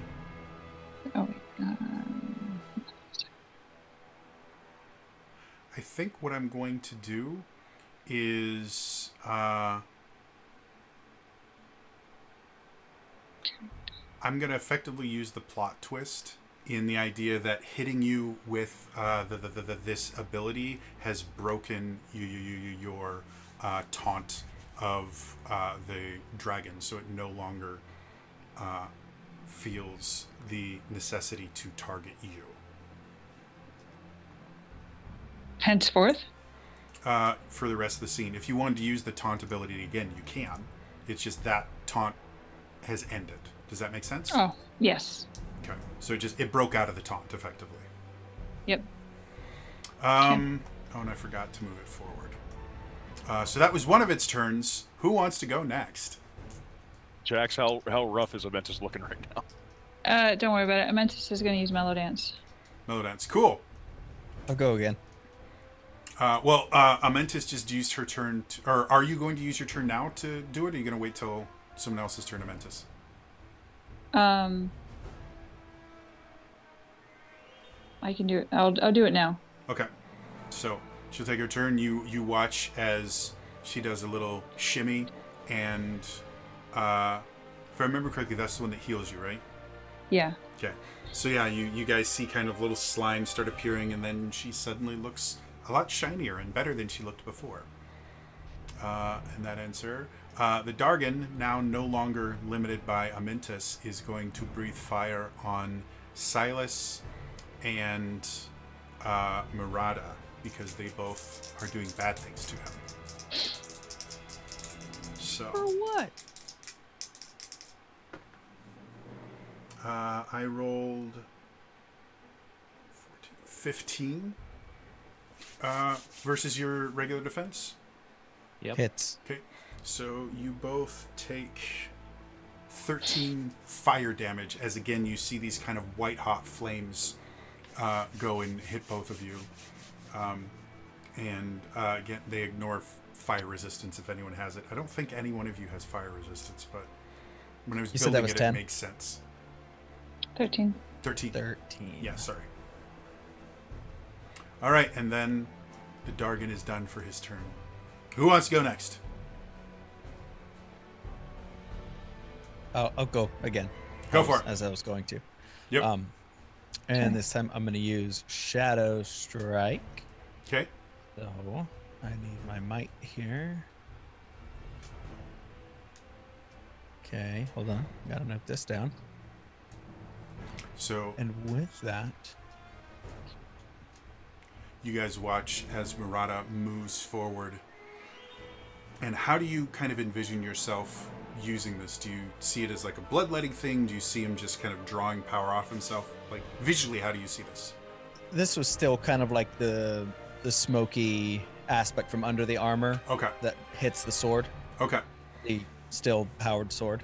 So you guys watch as, again, this smoke starts to rise off of him, and it goes and infuses his already dark sword, getting it even more power. He goes and makes his attack. Yep. And then from there,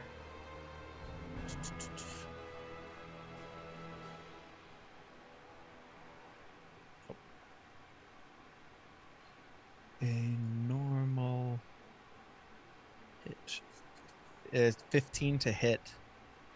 Well, 15 definitely hits. What's the total damage? Because you add a bunch of nonsense to it. I do, and this one's gonna be a big one. So hold on a second. Let's see here.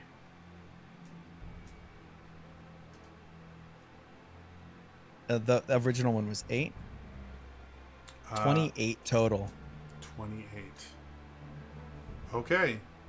You are no longer invited to its birthday party. No, That's really I'm- funny.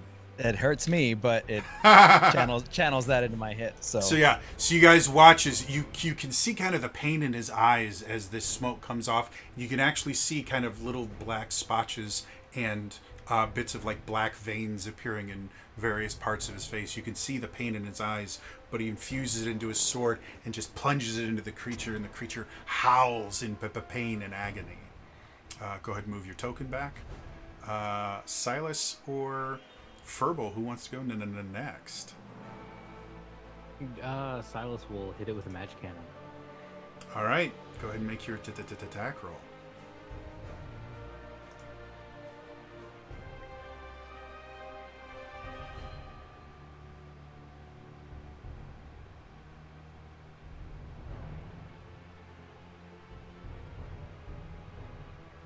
Sorry, too many open windows. I got a 10.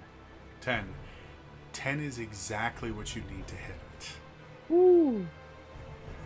So All right. go ahead and roll damage for me, or whatever the damage would be.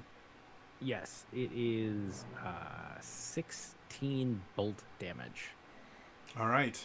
So you guys watch as Silas comes up and kind of racks the gun, brings it up, and you see this huge kickback as it knocks him back a few feet, and this huge bolt of lightning energy hits the creature, and you watch as sparks start flying everywhere. The cockpit itself bursts open, and you see this elderly woman get shot out and hits the ground unmoving, and kind of smoke and steam rising off of her.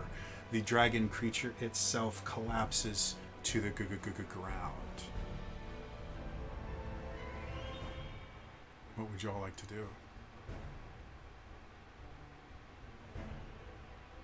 engage the person that fell out on the ground, I guess, Okay. or get close at least. As you Yeah. get closer, Reassurance. the figure kind of gets up, and Silas, you recognize this figure immediately as your mother looks at you and goes, "You idiot! Do you know what you've done?" And as soon as you hear that, a huge explosion happens behind you, and you watch as the dragon gets up and flames start shooting from every orifice on the creature. Suddenly, the formerly dilapidated looking dragon rises to its full height. You watch as the wings that used to be mechanical are created again with flames. You watch as all the grime is washed off of the creature, and it ascends into the air.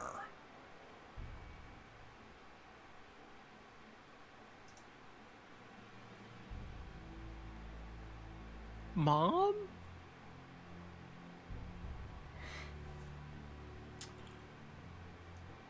You guys have one turn to kind of prep for this new threat, if you guys would like to do anything. Otherwise, we will kind of go back into initiative.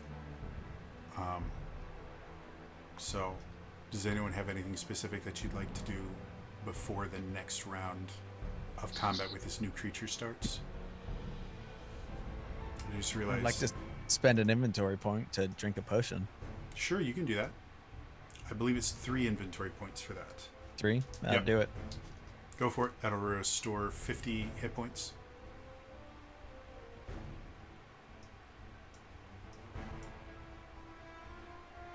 Just to... How do I do this? I'll do it this... Nope, that was wrong too. This one, there we go. I'll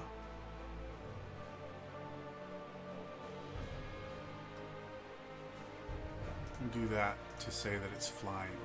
So it's hard to see, but there's a little thing in the top. Yeah, I know. I commented in there. I wish I could make the icons bigger. Yeah, would be very nice, but meh. Swings and roundabouts.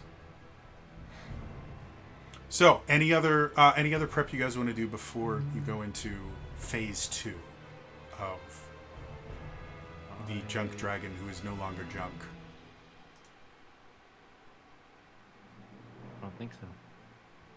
I think I need to be wanted and taking your mom. Mom, what the? Where have you? I don't even know. How do we stop this thing? I was in complete control of it until you broke it. Now, no one can control it. Why were you trying to free the Arcanum? There's What's so going on much here? going on that you don't understand, that you will never understand. But I was doing this for everyone, and you may have just ended the world. I have to go find my boss, and she just books it. And as she's running, she goes, "If you're smart, you'll run too." And she's gone. Well, they always said I was a dummy. I'll head back to the others. Verbal is going to use this turn to chance. I don't know if I don't think anyone needs healing just yet. Mm-mm. He will, however, put a barrier on himself, Silas, and Aikido, Okay. which will bump everyone up to their defenses up to 12. Cool.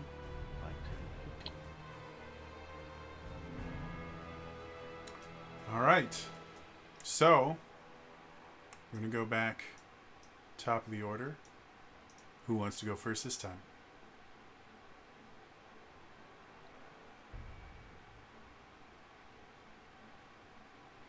Silas will fire the magic cannon again. All right. Go ahead and make your attack roll.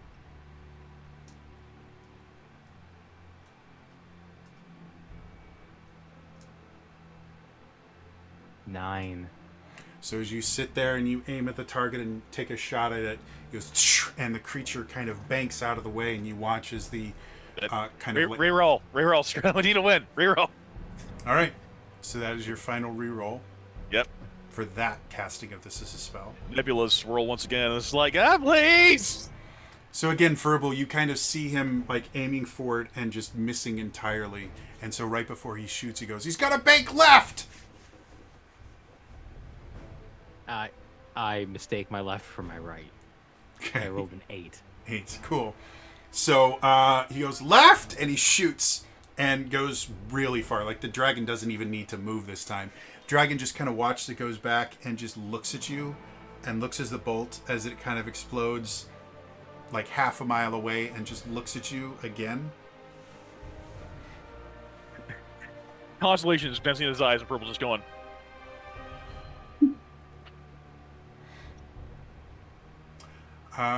It's the dragon's turn, and the dragon is going to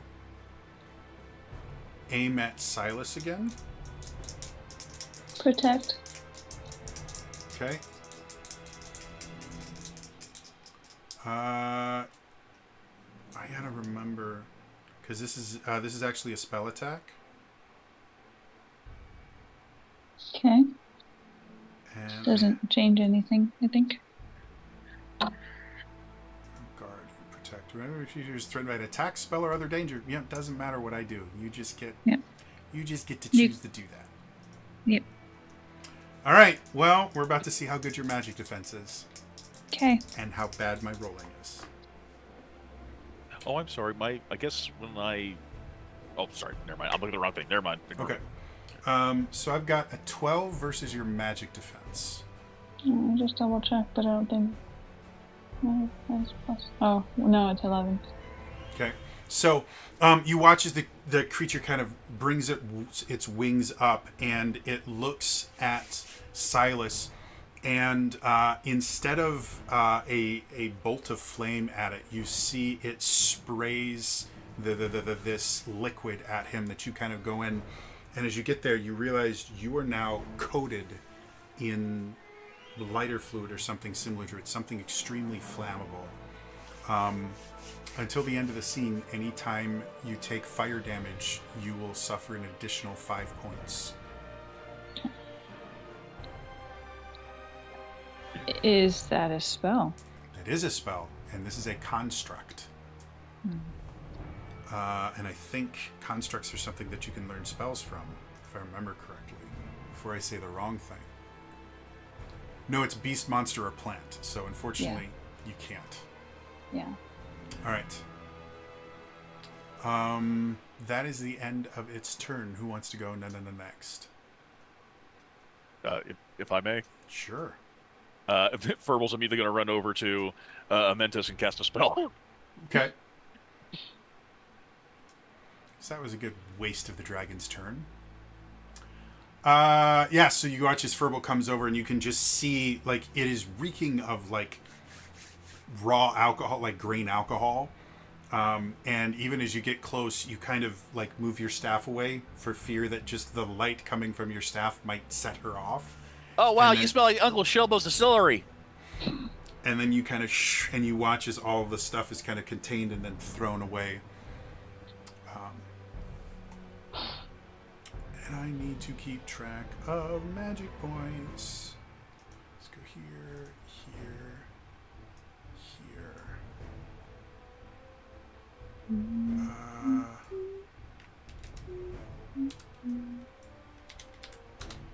All right, and that's down. Oops, helps if I hit the right buttons. Cool. All right, so if that's the end of your turn, the dragon itself is going to kind of glow for a moment, and you watch as the shimmering shield forms around it. And it is now resistant to physical damage.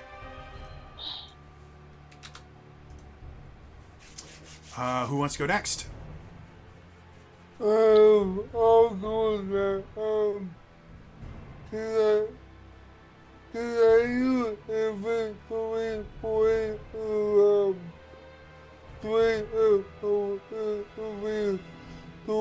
empty? Yes, you can. That's I believe it's still 3 inventory points to do that.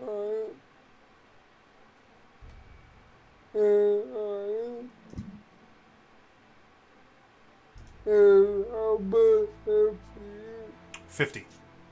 Fine. So it should, I believe for the most part, most of you will be topped off by that. All right, so that ends your turn. Go ahead and move your token back. And it is the dragon's turn again. And the dragon is yet again going to target Silas and do the same attack it did last time, where it starts spraying this stream of flammable liquid at Silas. And that's a 17 versus your magic defense. That does hit. So, just like what should have been happening to Amintus, but isn't anymore, because she... Good thing I don't have any more divination, or Jody might crit on you or some shit. You'll take an additional 5 points of fire damage anytime you take fire damage until the end of the scene. Really? And I'll just put... we'll call it that, so I remember. All right! And that leaves us, Jex, back to Murata. Is it aerial still? So it is still flying, so you can't hit it with any melee attacks. If there's something else you would like to attempt. In Roll20, under the handouts, there is a section that lists all the different actions that you have available. Yeah, I've got that up. Okay. I've been looking at it. Sorry, did I go? No, you didn't. I just completely forgot about you. Not So yet. one of you two can go. If Amentis, you want to go first, you can. Oh, no. You just said there's only Murata left. Yeah. So No, wasn't I certain. just Go forgot. ahead. You can. Okay. I'll right now probably just take the... So one thing that you guys haven't really been using much, one of the things you can use your inventory points for is what's called an elemental shard. And what that is literally you just pull out a shard of an element, and no attack roll, nothing. A creature just takes 10 points of damage that is either air, bolt, earth, fire, or ice. So you choose what the damage is, you burn 2 inventory points, you do that kind of damage. So, Gotcha. And what was it afflicted with currently? The 3? sorry, I don't understand Code, the question. weakness, and. Oh, yeah. Slow, weak, and It's no longer. dazed? No, it's no longer enraged. So it's just slowed and dazed right now. A reminder that Jody said that it wasn't particularly insulated against electricity. Mm-hmm. Yeah, the bolt did double damage. Yeah.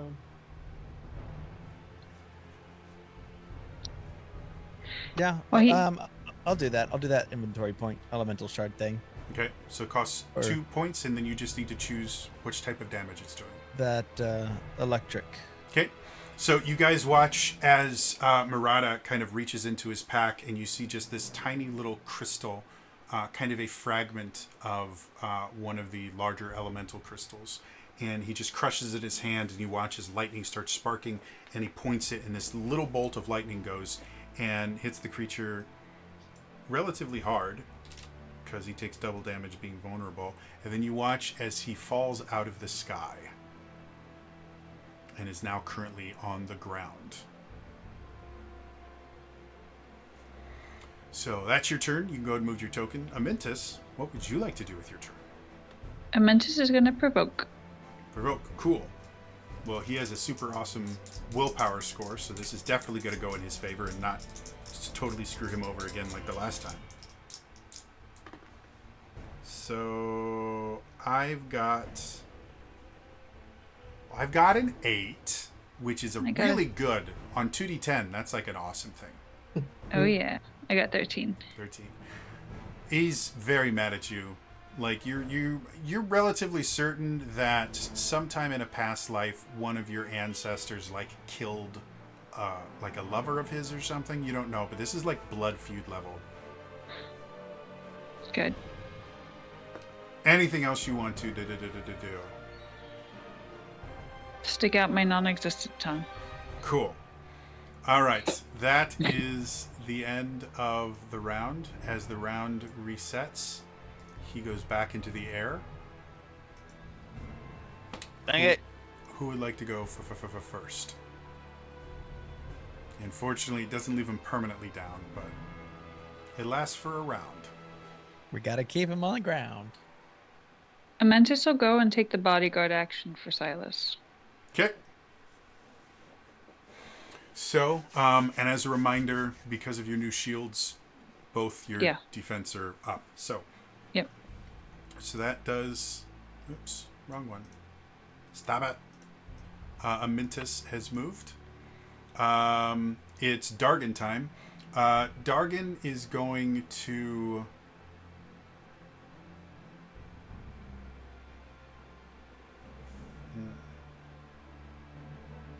Yeah, Dargan is going to use Flame Breath, which the protect action that you're using, the guard action, only prevents them from being targeted by melee attacks, and the Flame Breath is a ranged attack.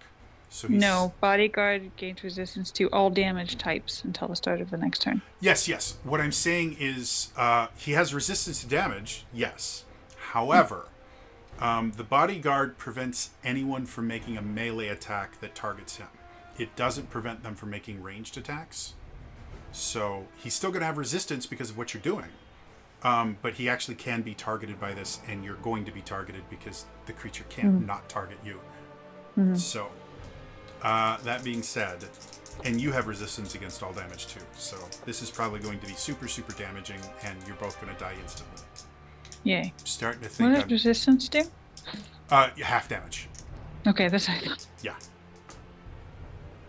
Well, I at least rolled high, so that's 20 versus your defense, which I think beats both of you. Yeah. So you both would normally take 15 for the fire damage, and this is where things are going to get weird. To make things easier on us, you take an additional 5 damage, Silas. So you normally take 20, and we're just going to have the 20. Okay. So you take 10 points of fire, and Amintus, you're going to take 7. Okay. Work? Yep. Cool.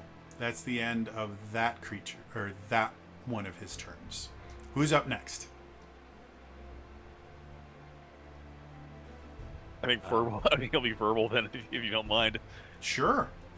10 points. Get off! I can cast a spell again. I got enough points to cast a spell on Silas. Okay, cool. So, Verbal is just basically using his turn to wash everybody's clothes. Like he comes over and... Little guy is sweating. That's cool. Dragon is going to... Dragon's just going to bite Amintus because he's kind of pissed at you right now. So, Amintus, big old bite coming towards you. Okay. That is 16 versus your armor. Meets. Okay. You take 20 physical damage, and you get the slow condition, which I think for you is not that big a deal, because all it does is lower your dexterity, which is already low. Yeah. But you feel slow. Okay. That's the end of that turn. Who's up next? Sorry, I know you're doing a lot, but I just want to make sure that Silas is no longer flammable. Yepers. Oh, thank you. Sorry, I Okay. forgot to take it off. No longer flammable. Huzzah. He is getting very annoyed with you. Well then, Most of them are. Most of the monsters are. I will ask him to say hello to my little friend. Okay. Now remember, left, if you hold your hands up, left is the one that makes an L. The right way. Okay, sorry, I have a question. So, Sure. the guard action, if you take the guard action, what does that do? So the guard action, what it does is, without any of your bonuses, you literally make it so that if anyone tries to make a melee attack against that creature, they have to attack you instead. They're untargetable by melee attacks. No, that's bodyguard. I'm asking guard. Like, if Silas took the guard action. So the guard action gives you resistance, and if you choose to guard someone else, they can't get like here. I'll actually read what it does. So guard. Only once per turn until the start of your next turn, you gain resistance to all damage type. You gain a +2 bonus to opposed checks, and you may cover another creature and prevent foes from performing melee attacks against them. So that's the guard. So the cover aspect is entirely up to you. You don't have to cover, but the resistance and the +2 bonus to opposed checks always happens if you guard. Gotcha. You have extra stuff you get because of your guardian skills, where you give them the resistance as well. And again, Right. that extra resistance is really only useful against ranged attacks, because melee attacks already can't hit them because Right, you're so- in the way. My question was, since I was already in the guard position Mhm. that made it into the bodyguard, the bite damage that I received should have been halved. Absolutely, you are right. Okay. Thank you. I forgot it. Yeah, basically, until you actively take your next turn, Yeah. you have resistance. So, Okay. Thank you. Question. yes, So, since my theme is doubt, sure. and just came out of this thing, I'm like filled with doubt. Okay. Can I use a Fabula point to question my aim and re-roll? You know what? or I'm am I totally good with grasping? that. Go for it. Absolutely. I think that is 100% in the spirit of the game. Like to use a Fabula point for mommy issues?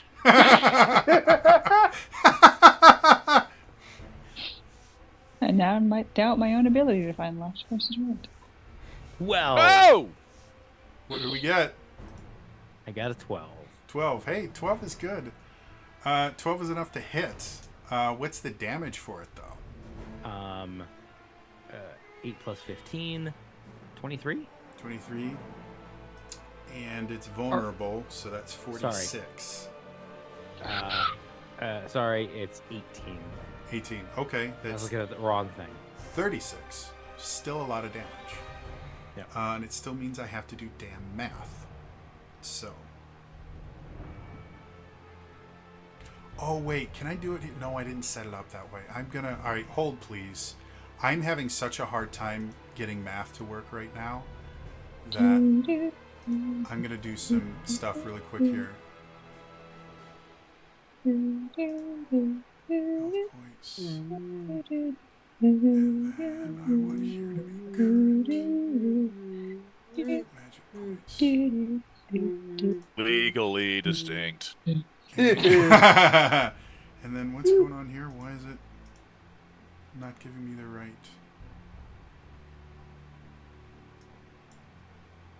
Do I have the wrong thing?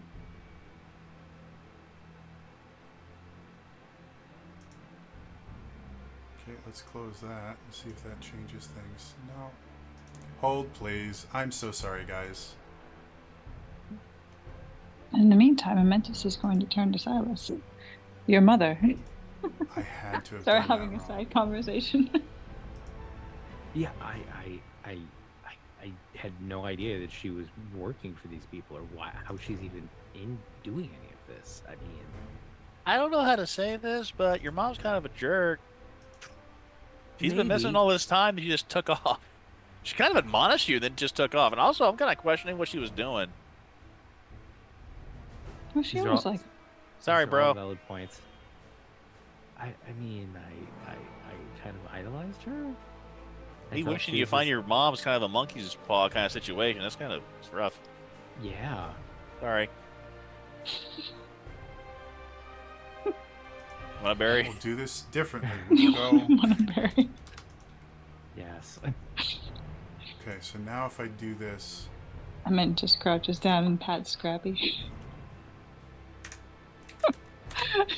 haha! It did it for me. Thank you so much. All right, Battle positions. I got it to work. It shoots it. It falls. Curse splat. And now, yes, that's the end of your turn. Murata or Akito, who wants to go first? So sorry about that, guys. No worries. Okay, we had a heart to heart. I'm jumping on it if it hit the ground. So Yeah, go for it. then another shadow strike. Let's see So while you here. do all your rolling in that, I will narrate. So again, you guys watch as Murata goes forward. You can see more of this smoke kind of coming out. You can see the pain in his eyes. You're starting to watch his lips turn a little bit more pale. You can see these veins kind of growing up the sides of his neck and sort of going away from his eyes. He's looking much more sickly than he was before. And you watch as all the smoke coalesces into his sword. And what'd you get for a roll? 13 to hit. 13 definitely hits. Go ahead and what's the total damage? Because yet again, you have nonsense.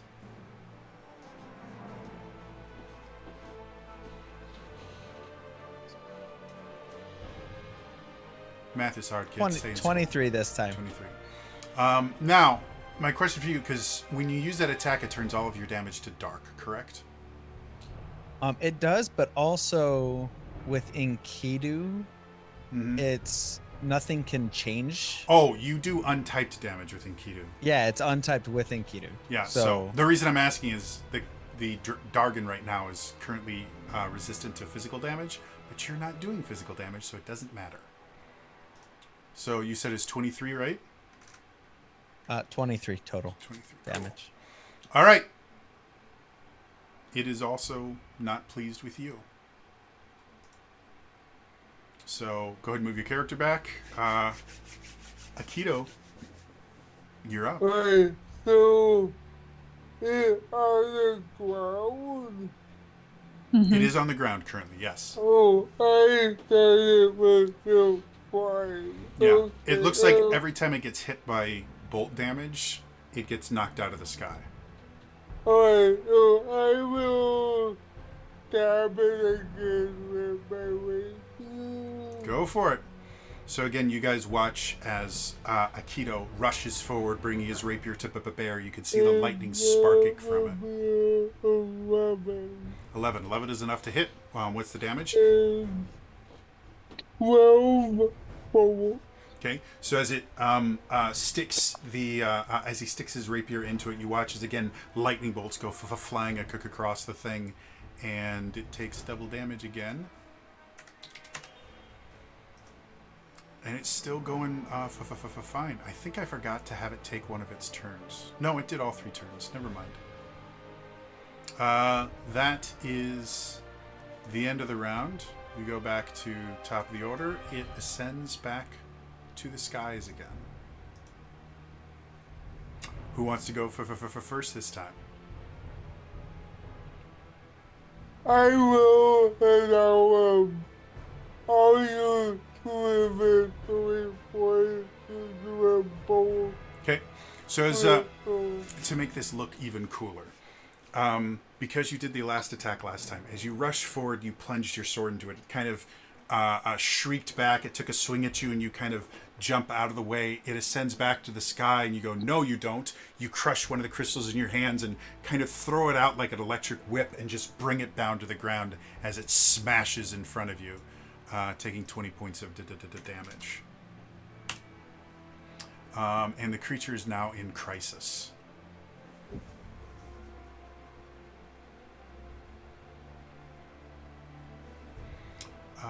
It is its turn, and it's going to Fire Breath Amintus and Sparky over there that just stabbed him. So that's going to be 13 against your defenses. Nope. Okay. Yeah, that's it. All right, so you take 12 points of fire damage. And who's going into next?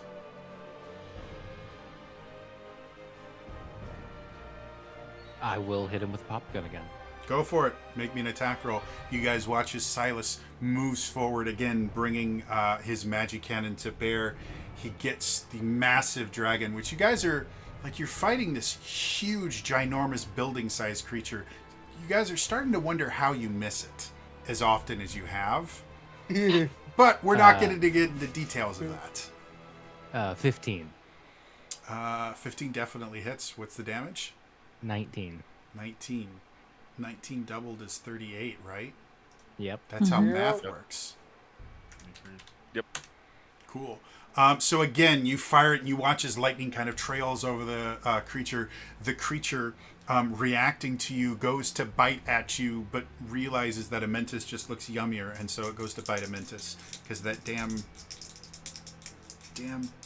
provoke bullshit. Well, that's a big number. That's 17. Oh, just by one. All right, so you take 19 points of physical damage, and you are slowed. Okay. Which, I'm again, still I on still guard. don't think. Oh yeah, so that would be what, 9 points then? Yeah. Still, like it's a hard 9 points. Like it hurt. Like you feel bad. Like it set off your sciatica. And you think you might have pulled something in your groin, which really sucks because you use your groin for everything. And you don't realize that until you pull something in your groin and realize how often you use your damn groin. Yep. Use it. Next time, it's a level 40 creature. That being said, who wants to go next? Oh, I have a question. Sure.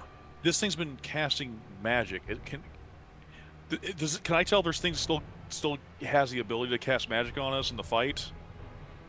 I'm not sure what the... Do you think it could cast more spells at you? Yeah. Yes. There's nothing stopping it from casting Okay, spells. so it is cast. I'm sorry. It is casting spells. Absolutely, Okay, yes. so, It is 100% using magic. Cool. Then, if I can... I will clarify, the fire breath is not a magic spell. Sure, but it's been using other magic stuff Yeah, as the well. two spells that you've seen it use is the physical shield and the flammable thing that makes people take more fire damage. Those are both spells. If everyone's cool with me going, Go for it. I'm going to try something I acquired. Drain Spirit. Going to try to drain its mind points and see if I can't recover some for myself. Absolutely. I just put it in chat. That is absolutely definitely what something you can do. It still requires an attack roll. Yeah. And that's that to be And giant robot Dargans are known for their high magic defense. Insight willpower. And the physical shield does nothing to protect against spells, so. For those of you watching, this is the first boss I've ever created myself. I took some inspiration from a few other ones, but it is obvious that I have things to learn. Okay, and I am going to use my luck to switch out that 2 for a 7, make that 12. 12, cool. 12 definitely hits. Whatever your high roll, it's high roll plus 15 magic So it'll be points. 7. So 7 will be 22 So I will lose 22 mind points, and I get 11. Half. Yeah, so you would get half 11. of mind points. Yep. Oops. All right. A Cool. little singularity appears in front of Furble, and he's like, and entropy kind of pulls in mind points away from the dragon, and then I get some, and it's like, go back, and like, oh crap, that worked! And he's going to run back. Okay.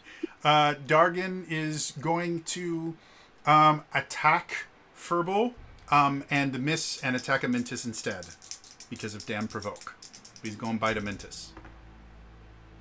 He gonna try. He's going to succeed with a 9. He gonna try. So He loses a tooth. the dragon comes and tries to attack.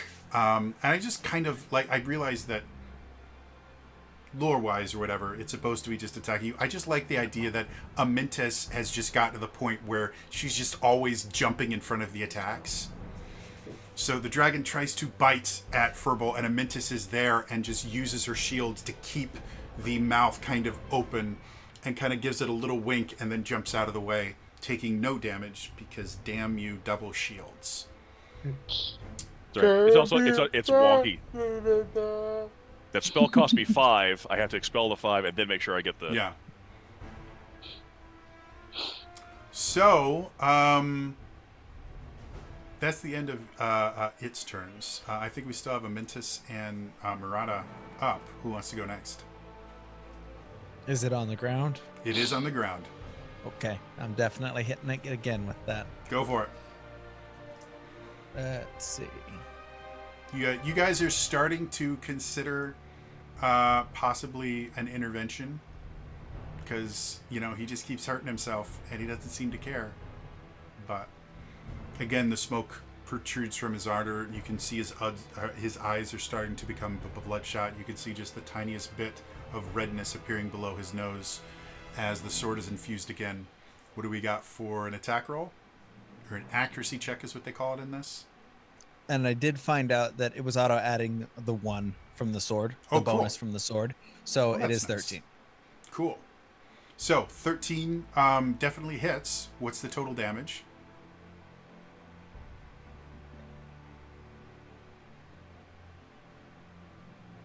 $27. 27. No, it's not. Yeah, it is. Oops. There we go. So yeah, you guys watch and he just plunges into this creature, doing significant amounts of the damage, but the dragon is still damaged but upright. Amintus, you are the final person in this round. Mentis is going to go up to Murata and kind of put its hand on their back and mellow dance, and then fall back to position. Okay. So you recover. I believe it's just a flat 30, right? A 30 and recover from an effect. Okay. So Murata, you feel this kind of healing power flow from her as you get a little bit sticky and slimy. And then you feel better. Brings us back up to top of the round. The dragon again ascends to the heavens. Thank you. Mentis is going to go first in bodyguard. We'll stick with Silas. Okay. So he's going to flame breath Amintus and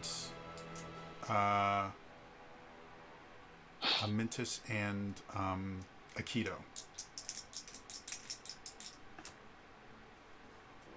That's a 1, and that's it's 5 total. 5 totally hits your defenses, right? Yeah, close, so close. He sneezes. Yeah. The fire goes out to his nose, like milk. Yeah. So you are done. Who wants to go next? I'll hit him with a boom gun. Go for it. Make me an attack roll. Again, Silas brings out his boom gun, takes careful aim at the building in front of you. Boom, boom, boom, boom. Boom, 11. Boom, boom. I want you in my room. Let's spend the night together. Sorry. Definitely hits. What's the damage? 17 doubled. 17. Cool. That's 34. Is looking rough and plunges to the ground. You guys can see the armor itself seems to be getting hotter and hotter as the flames of the wings keep heating everything up. Who wants to go? It's its turn. It's going to breathe its super hot fire. Same people as before. Amintus and Sparky Stab Boy. Well, that's better. That's 17. Hit.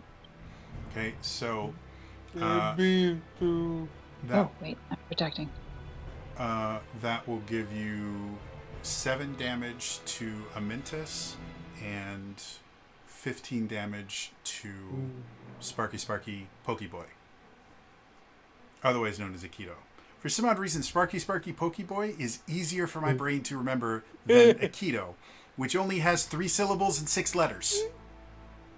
5 letters. I added an extra letter. I have no idea. I also, like Murado, every time I address your character, I have to look at the overlay because for the life of me, I cannot remember Murado. I don't know why. I can't tell you why. Furball, completely fine. Silas, fine. Amintus, which isn't even a word, perfectly Yes, fine. it is. Oh, it is. It's a but, name. It is a name. Oh, yeah, it is a real name. Yeah. Rude. Sorry, all the people named Amintus in the world. Who wants to go next? I will stop. Go for it. That would be a 14 For- and 14 both. All right. As you, because that's 14 turns to 28, right? Yeah. As you hit him, you see some sort of chain reaction happen. And I forgot that there was a clock here that I could have been doing things other than wasting my turns trying to nom on Amintus. But that clock is going to go away, and a new clock is going to appear.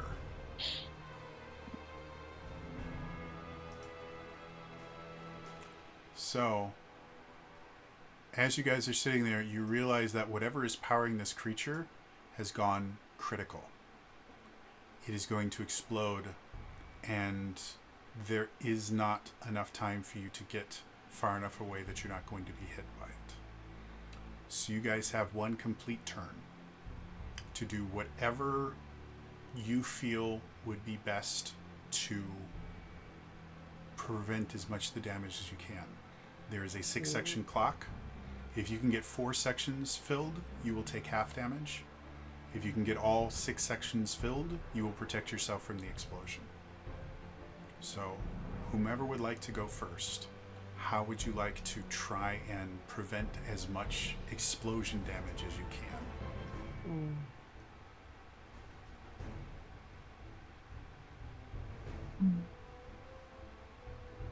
And this is probably could I have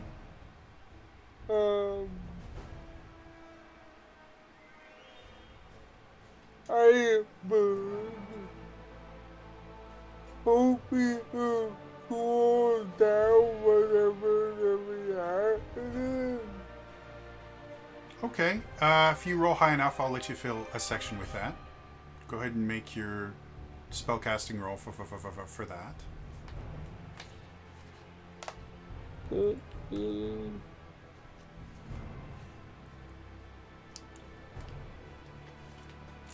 Ooh, 7. 7, not quite enough. So as you sit there and you concentrate through your blade to cast this spell, as it hits the creature that's going into overload, it just melts on it and seems to have no effect. So, just to kind of keep track of things here, I'll move everyone to the front. And Sparky Pokeboy has taken his turn. Yep. What else do you guys want to do? As creative as you want, don't feel like you need to limit yourself to what actions you can do in combat. We are technically outside of combat. We just have a clock to fill. I was wondering. Furbal's wondering if there's any way we can charge up the friend inside of Mentis and teleport us out of here. It's not something you would be familiar with, so it'll be difficult. But I'm not going to say it's not possible. I'll say you would have to get all 6 sections out of there. You'd have to find a way to fill all 6 sections to be fully teleported. But sure, just tell me how you want to try and activate the person.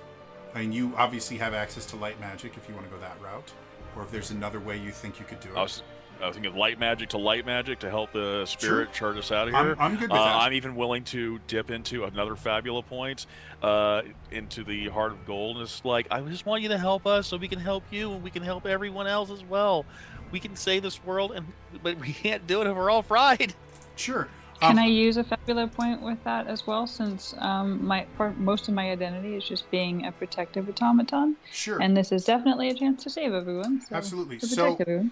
This the is my thing biggest with opportunity to help yet. the thing with burning those Fabula points is, in the way that you're describing, is used to re-roll things. So you don't have to burn it until after you roll something.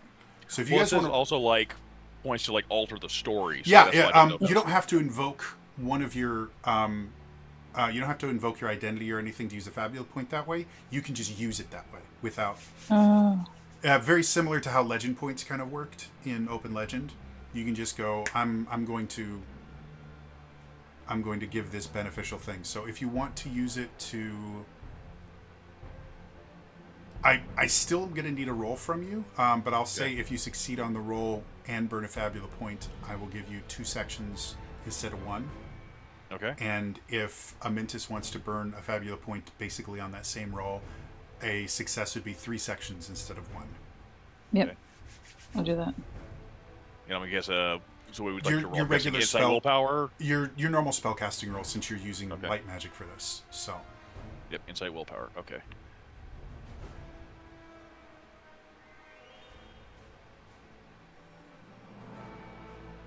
Oh no! okay, what Nothing I can do for that. what did you get? Critical fail. Oh. Uh. I can't use a Fabula point to reroll that, can I? Uh. I know divination says I can't. I don't know about Fabula points. Let me look before I say. Definitively no. The sheet doesn't say that. Not a fumble. Yep. Is Well- divination a spell? No, but Fabula points. No. Is divination a spell? Well, it's a moot point. I wasn't using divination. I know divination I- says no, it's not no. a fumble. I know. I'm not asking that. I'm asking, especially the game master, is divination a spell? Divination is not a spell; it's a skill. Okay, thank you. No, divination's a spell. Oh, is it a spell? That was a spell. Never mind. Ignore what I'm saying. Divination is a spell. I would like to learn a spell, please. You'd like to. I'm sorry. Say that one more time. I didn't hear it. I would like to learn a spell, please. I would like to learn divination. You if have it is to. a spell. Again, you have to see it cast in order to learn it, and it He has. has cast it. Yeah, but it has to be from a beast, a plant, or a monster. You can't learn spells from your allies. I'm a kind folk. I don't know if that applies. At all. I'm gonna put my foot down and say no. You can't do that route. However,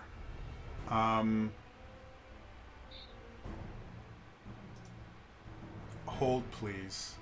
It says right on the sheet, not a fumble. Yeah, no, Okay. that's not what Treat- I'm thinking about. Okay. Give me a second here.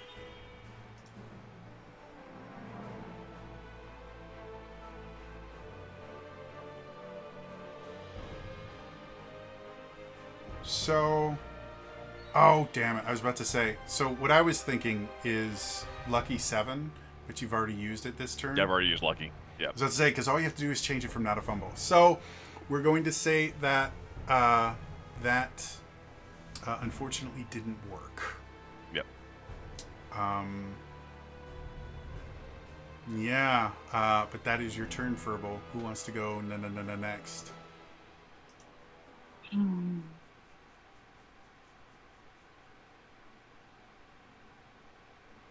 We've got Murata, Silas, who will be right back. And I think, Amintus, you haven't actually done anything yet. I mean, you helped with that other one, but that wasn't your turn. Mm-hmm. So. Again, you guys So we have took- Fabula points. If you want to get creative and use them to kind of alter the story in your favor, you can. There's Yeah, just don't literally fuck it no up like me. tomorrow for you guys, so. Right. So we took down the dragon. Yeah. But it's a The slogan. right. The mechanism that it was using to generate that protective barrier from Sure. physical damage. Mm-hmm. Is there a way to see if we can utilize, if that's still functioning, some of that barrier? Sure. I'm going to call that an insight check. and it's creative enough that if you get a success, I'm going to give you 2 success, or I'm going to fill 2 parts of the clock. So, if you can make an insight check. Because I am in a everything around me. I burn a Fabula point. Okay. Again, you don't have to burn it. Like, are you going to use the Fabula point to increase the number of sections, or are you going to use it for a reroll? Potential reroll. Okay, so I'd like to say, I will reiterate, you don't have to say you're going to use it until after the roll. So, Oh, okay. yeah. All right. You can wait until you see the result to use the Fabula point to reroll it. Okay. Well, you're gonna see it before I do. So. Okay, cool.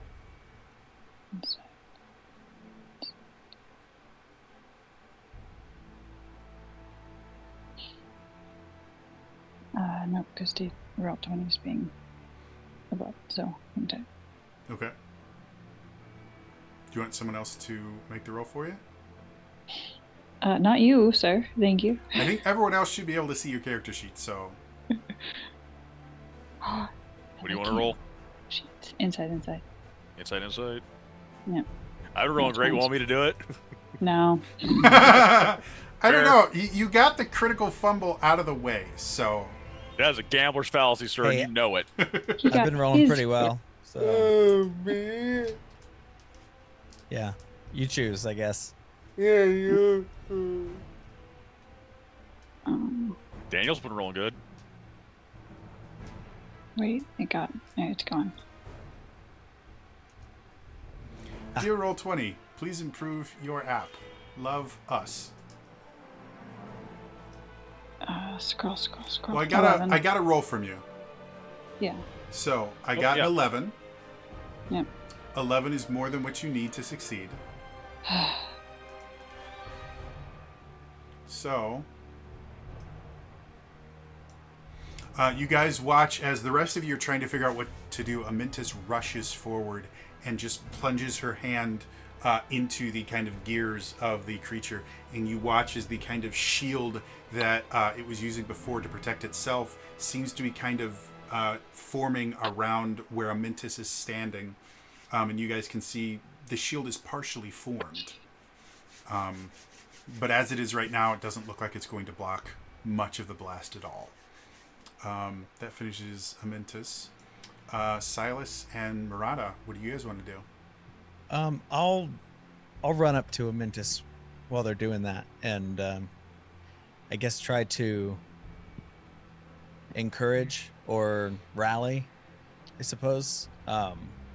So something that we haven't played around with a lot yet is each one of your Arcanum has what are they called? Domains that they are kind of good at. Your particular Arcanum has the domains of conquest, heroism, and leadership. So if you wanted to try and invoke your Arcanum in some way to help out with this, because you're an Arcanist, it's one of your classes, that's something that you can do, and you already have them invoked. So if you want to come up with kind of a creative way to use Enkidu to do something here, go for it. You just need to explain what it is that you want them to do. Okay. Then yeah, I'll run up behind Amintus, basically, holding my sword out or whatever, and basically say like something to the effect of, I'm requesting your help to help Amintus to pass this through, and to help, what Amintus is attempting to accomplish, and the fact that, from my knowledge of what Amintus is that Amintus is supposed to be the one that can control the lights of the waking land. Okay. And that they're the ones that's supposed to be able to control this area, control what's going on, control the magic, control whatever's happening within the waking lands, wanting to push that Awesome. encouragement. I'm going to have you roll me Might Insight. Or not Might Insight, Might Willpower. Sorry. Bring it on.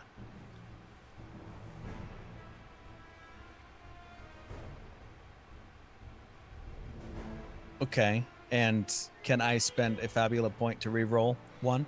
Absolutely. You just have to tell me what you are invoking to re-roll it. So it could be your identity, your theme, your origin. It's going to be my identity. Okay. And explain to me No, how... yeah. I'm Okay. thinking. That's fine. You're a knight standing up to what was a creation of a general. Your theme is vengeance. And if you die here, you will never get your vengeance. That's a Yes. justification you could go with. Essentially with that. I was on the identity side, I was thinking if this goes off and if I don't survive, all the people that are still affected Mm-hmm. will never get out Absolutely. of that. That's So, completely justifiable. yes. So Okay. my suggestion, this is only a suggestion, Sure. you rolled a d10 and a d8. On the Mm-hmm. d8, you got a 6. But on the d10, you got a 1. So if you want to re-roll both, you can. Or you can just roll the d10. It's up to you. But Just you the can't. 10. Okay, then go ahead and just Just roll the me a 10. d10. If you just type /roll 1d10, or /roll space 1d10, it'll do it. Oh no! Well, you got a 2. Yeah. So as you go forward, Our rules have not been working great. Yeah. really, you only need 2 more sections to get partial cover from this. So it's possible someone could have a great idea. But you go forward and you invoke the spirit of Enkidu. And you go, Enkidu, the warrior king. You protected your people. And now I command you to protect this person because the descendants of your people are going to be gone. And Enkidu looks at you and goes, who are you to command me? And vanishes. Silas.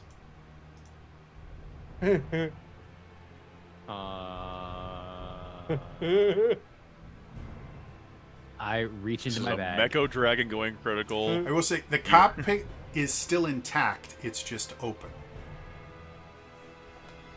And you may know the person that designed it.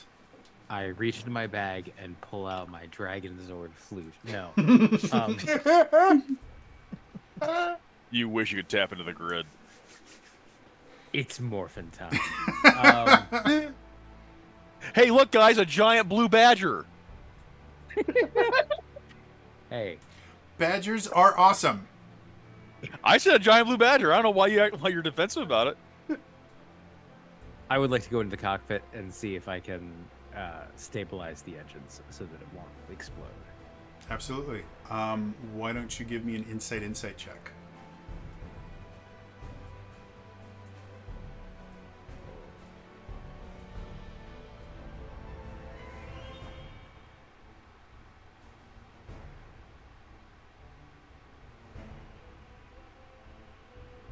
$17.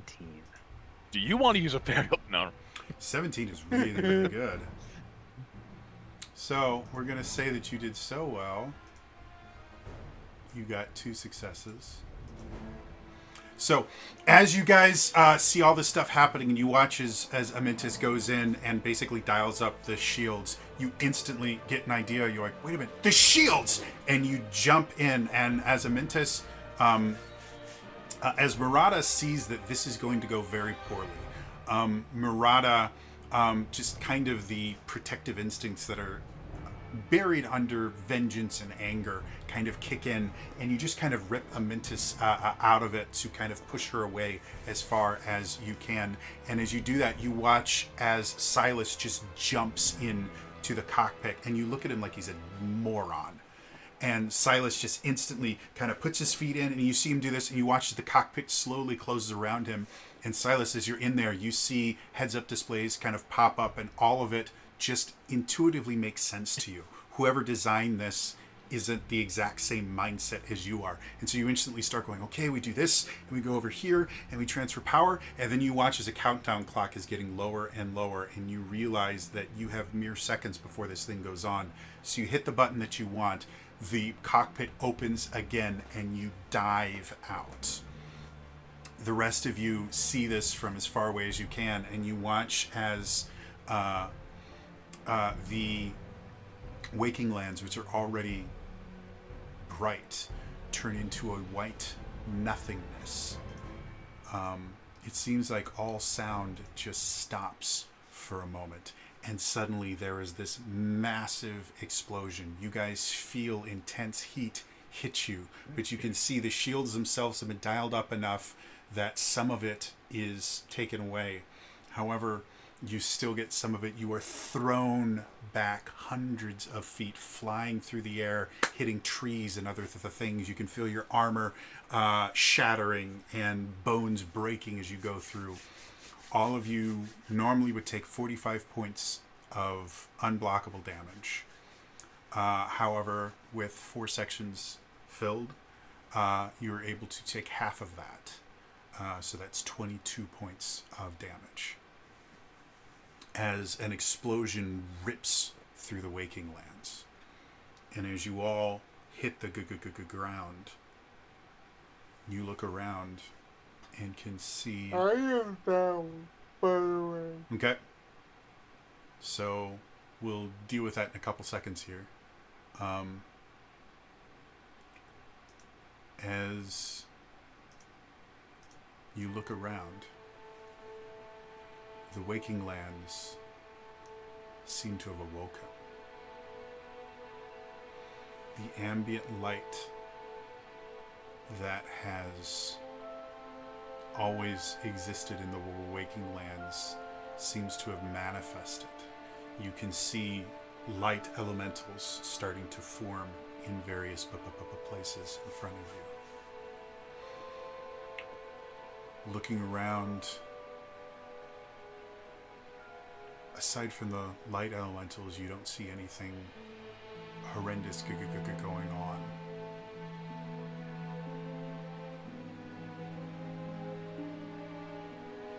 You look over and you can see Aikido unconscious. Rules that we have not dealt with thus far. If a player character is reduced to 0 hit points,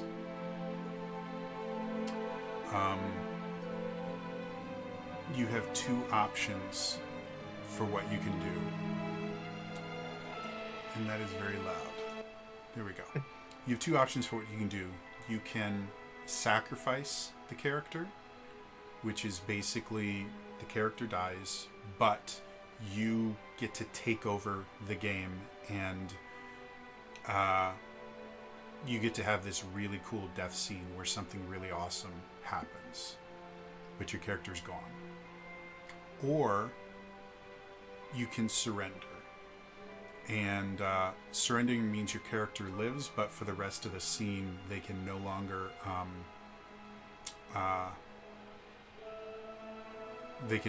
interact with the scene whatsoever. And some kind of consequence will happen to the character themselves, whether that's an injury, whether that's an emotional kind of thing you have to deal with. That will happen. Fabula, what? If it's an option at all, is just to ask, to inquire, is healing an option at all for this? No. By the time you reach 0 hit points, it's up to the player character to decide if they want to sacrifice or surrender. because this is our last episode, you're not really going to have to deal with the consequences either way. But it's basically the idea of you can either have your character go out in a blaze of glory, or they can just be rendered unconscious and the scene is over already. So what happens after you surrender is the next scene the character appears in, they're at their hit point is restored to their crisis level. And again, there's some sort of consequence you have to deal with, but we're not going to have to deal with it. So my question to you, Scott, is do you want to sacrifice Sparky Pokeboy? And if you do, we can kind of rewrite what just happened and have you kind of make the ultimate sacrifice to protect everyone. Or if you surrender, you're just unconscious for the rest of the scene. I will sacrifice. Okay. So, so everything's going bad. Silas is in Silas is in the cockpit. You're seeing the numbers kick a countdown, and you kind of made the decision. No, I can do things in here, and I'm going to fix this. And suddenly the cockpit opens, and you see Aikido in front of you. And you just go, Aikido, I've got this, don't worry. And Aikido just goes in, grips you, and throws you out. You watch as he jumps in, and you see the dragon get up. And you watch as Aikido activates the dragon's wings and flies it as high as he can. And I see as I'm trying to use my ice magic to cool it down as best I can. Okay.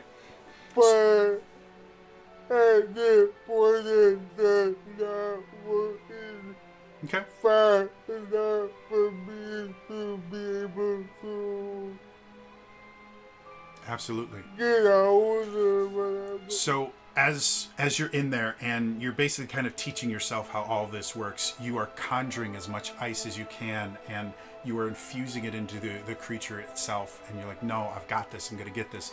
And you're flying it as high as you can because you know the higher in the atmosphere you get, the colder things get. And as you're doing this, you're watching temperature gauges that you barely understand go into critical, and you're watching timers and everything. You realize that there isn't a way to stop this. But if you use all of your magic power to cool it as much as you can slow it down long enough to get to a point where it won't hurt anyone but you. Yeah. And so you kind of accept that this is the end. Benton appears before you and places a hand on your shoulder. And most of the times that you've invoked him, he's just this kind of spiritual entity. But you watch as he becomes physical for a moment. And he places a hand on your shoulder. And he looks at you and he goes, Let me see Fabula. Oh, sorry. I'm sorry. So she places a hand on your shoulder. And she looks you in the eye and she says, you are the noblest creature I have ever known. And you feel this surge of power flow through you, and your frost abilities overload. And you can feel the entire creature starting to kind of freeze as you get higher and higher. And you see her just kind of place a hand on your cheek and go, I wish I could do more. And then she slowly fades away. And as you feel yourself start to become weightless as you start breaking atmosphere and getting into space. And you realize you're now far enough that nothing's going to hurt your friends. And you look over and you watch the sunrise from space as suddenly the entire thing explodes. Those of you on the ground, you watch as the dragon flies, and as it gets higher, you watch as the wings start to ice, and the legs start to ice, and it just gets higher and higher. And soon it's so small in the sky that you can't even tell it is, and suddenly there's this massively bright flash. And then a storm of shooting stars just appears.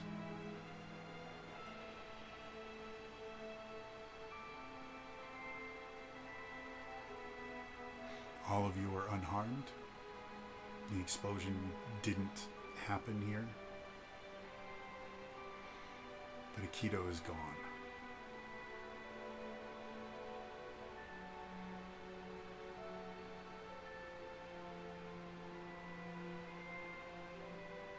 Looking around,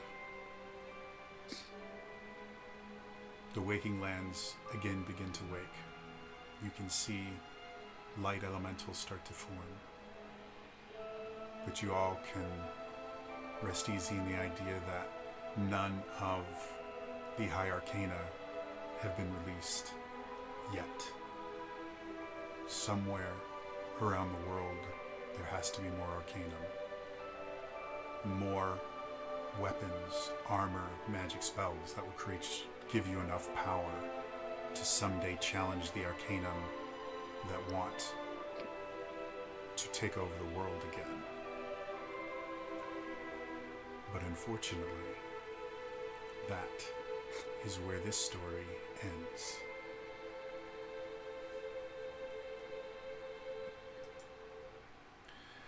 And that's our Fabula Ultima campaign. That was amazingly awesome. I had a lot of fun. I hope you guys had a lot of fun. It's always cool. Yeah, it was to great, have... you jerk. That's what I'm here for. I'm a horrible person. In my defense, I gave him the option of, if you surrender, literally nothing happens. Verbal can heal you. Verbal can heal. Fine. Okay, fine. But it was super cool. And definitely, like, this campaign started off with the idea of mimicking Final Fantasy IV, which I'm a huge fan of. If you've never played the game, there's like 2 or 3 sections where members of your party make big sacrifices for you. And so this just feels very Final Fantasy IV-esque. So overall, this was so much fun. Thank you to everybody that joined me. Special shout out to Mad Spike for being such a great sport and, coming in and learning a brand new system and being streamed as we all look like we don't know what we're doing because we didn't.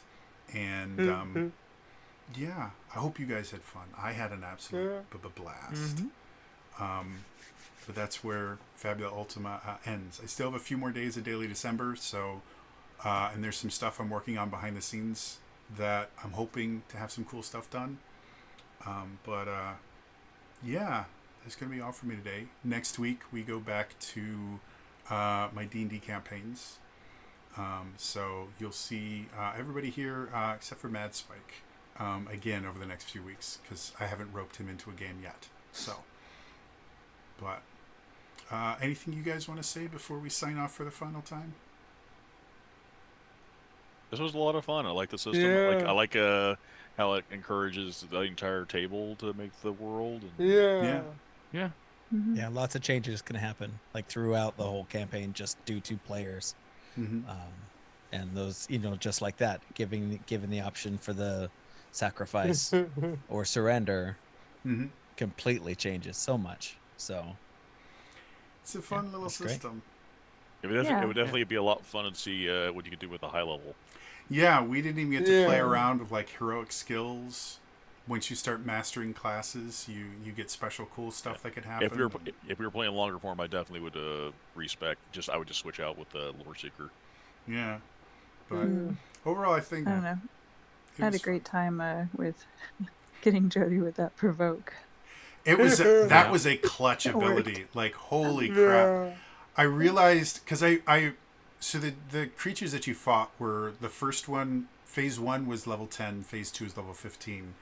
And they basically acted. The first one was 2 monsters, and the second one was effectively 3 monsters. That's why it got 3 turns.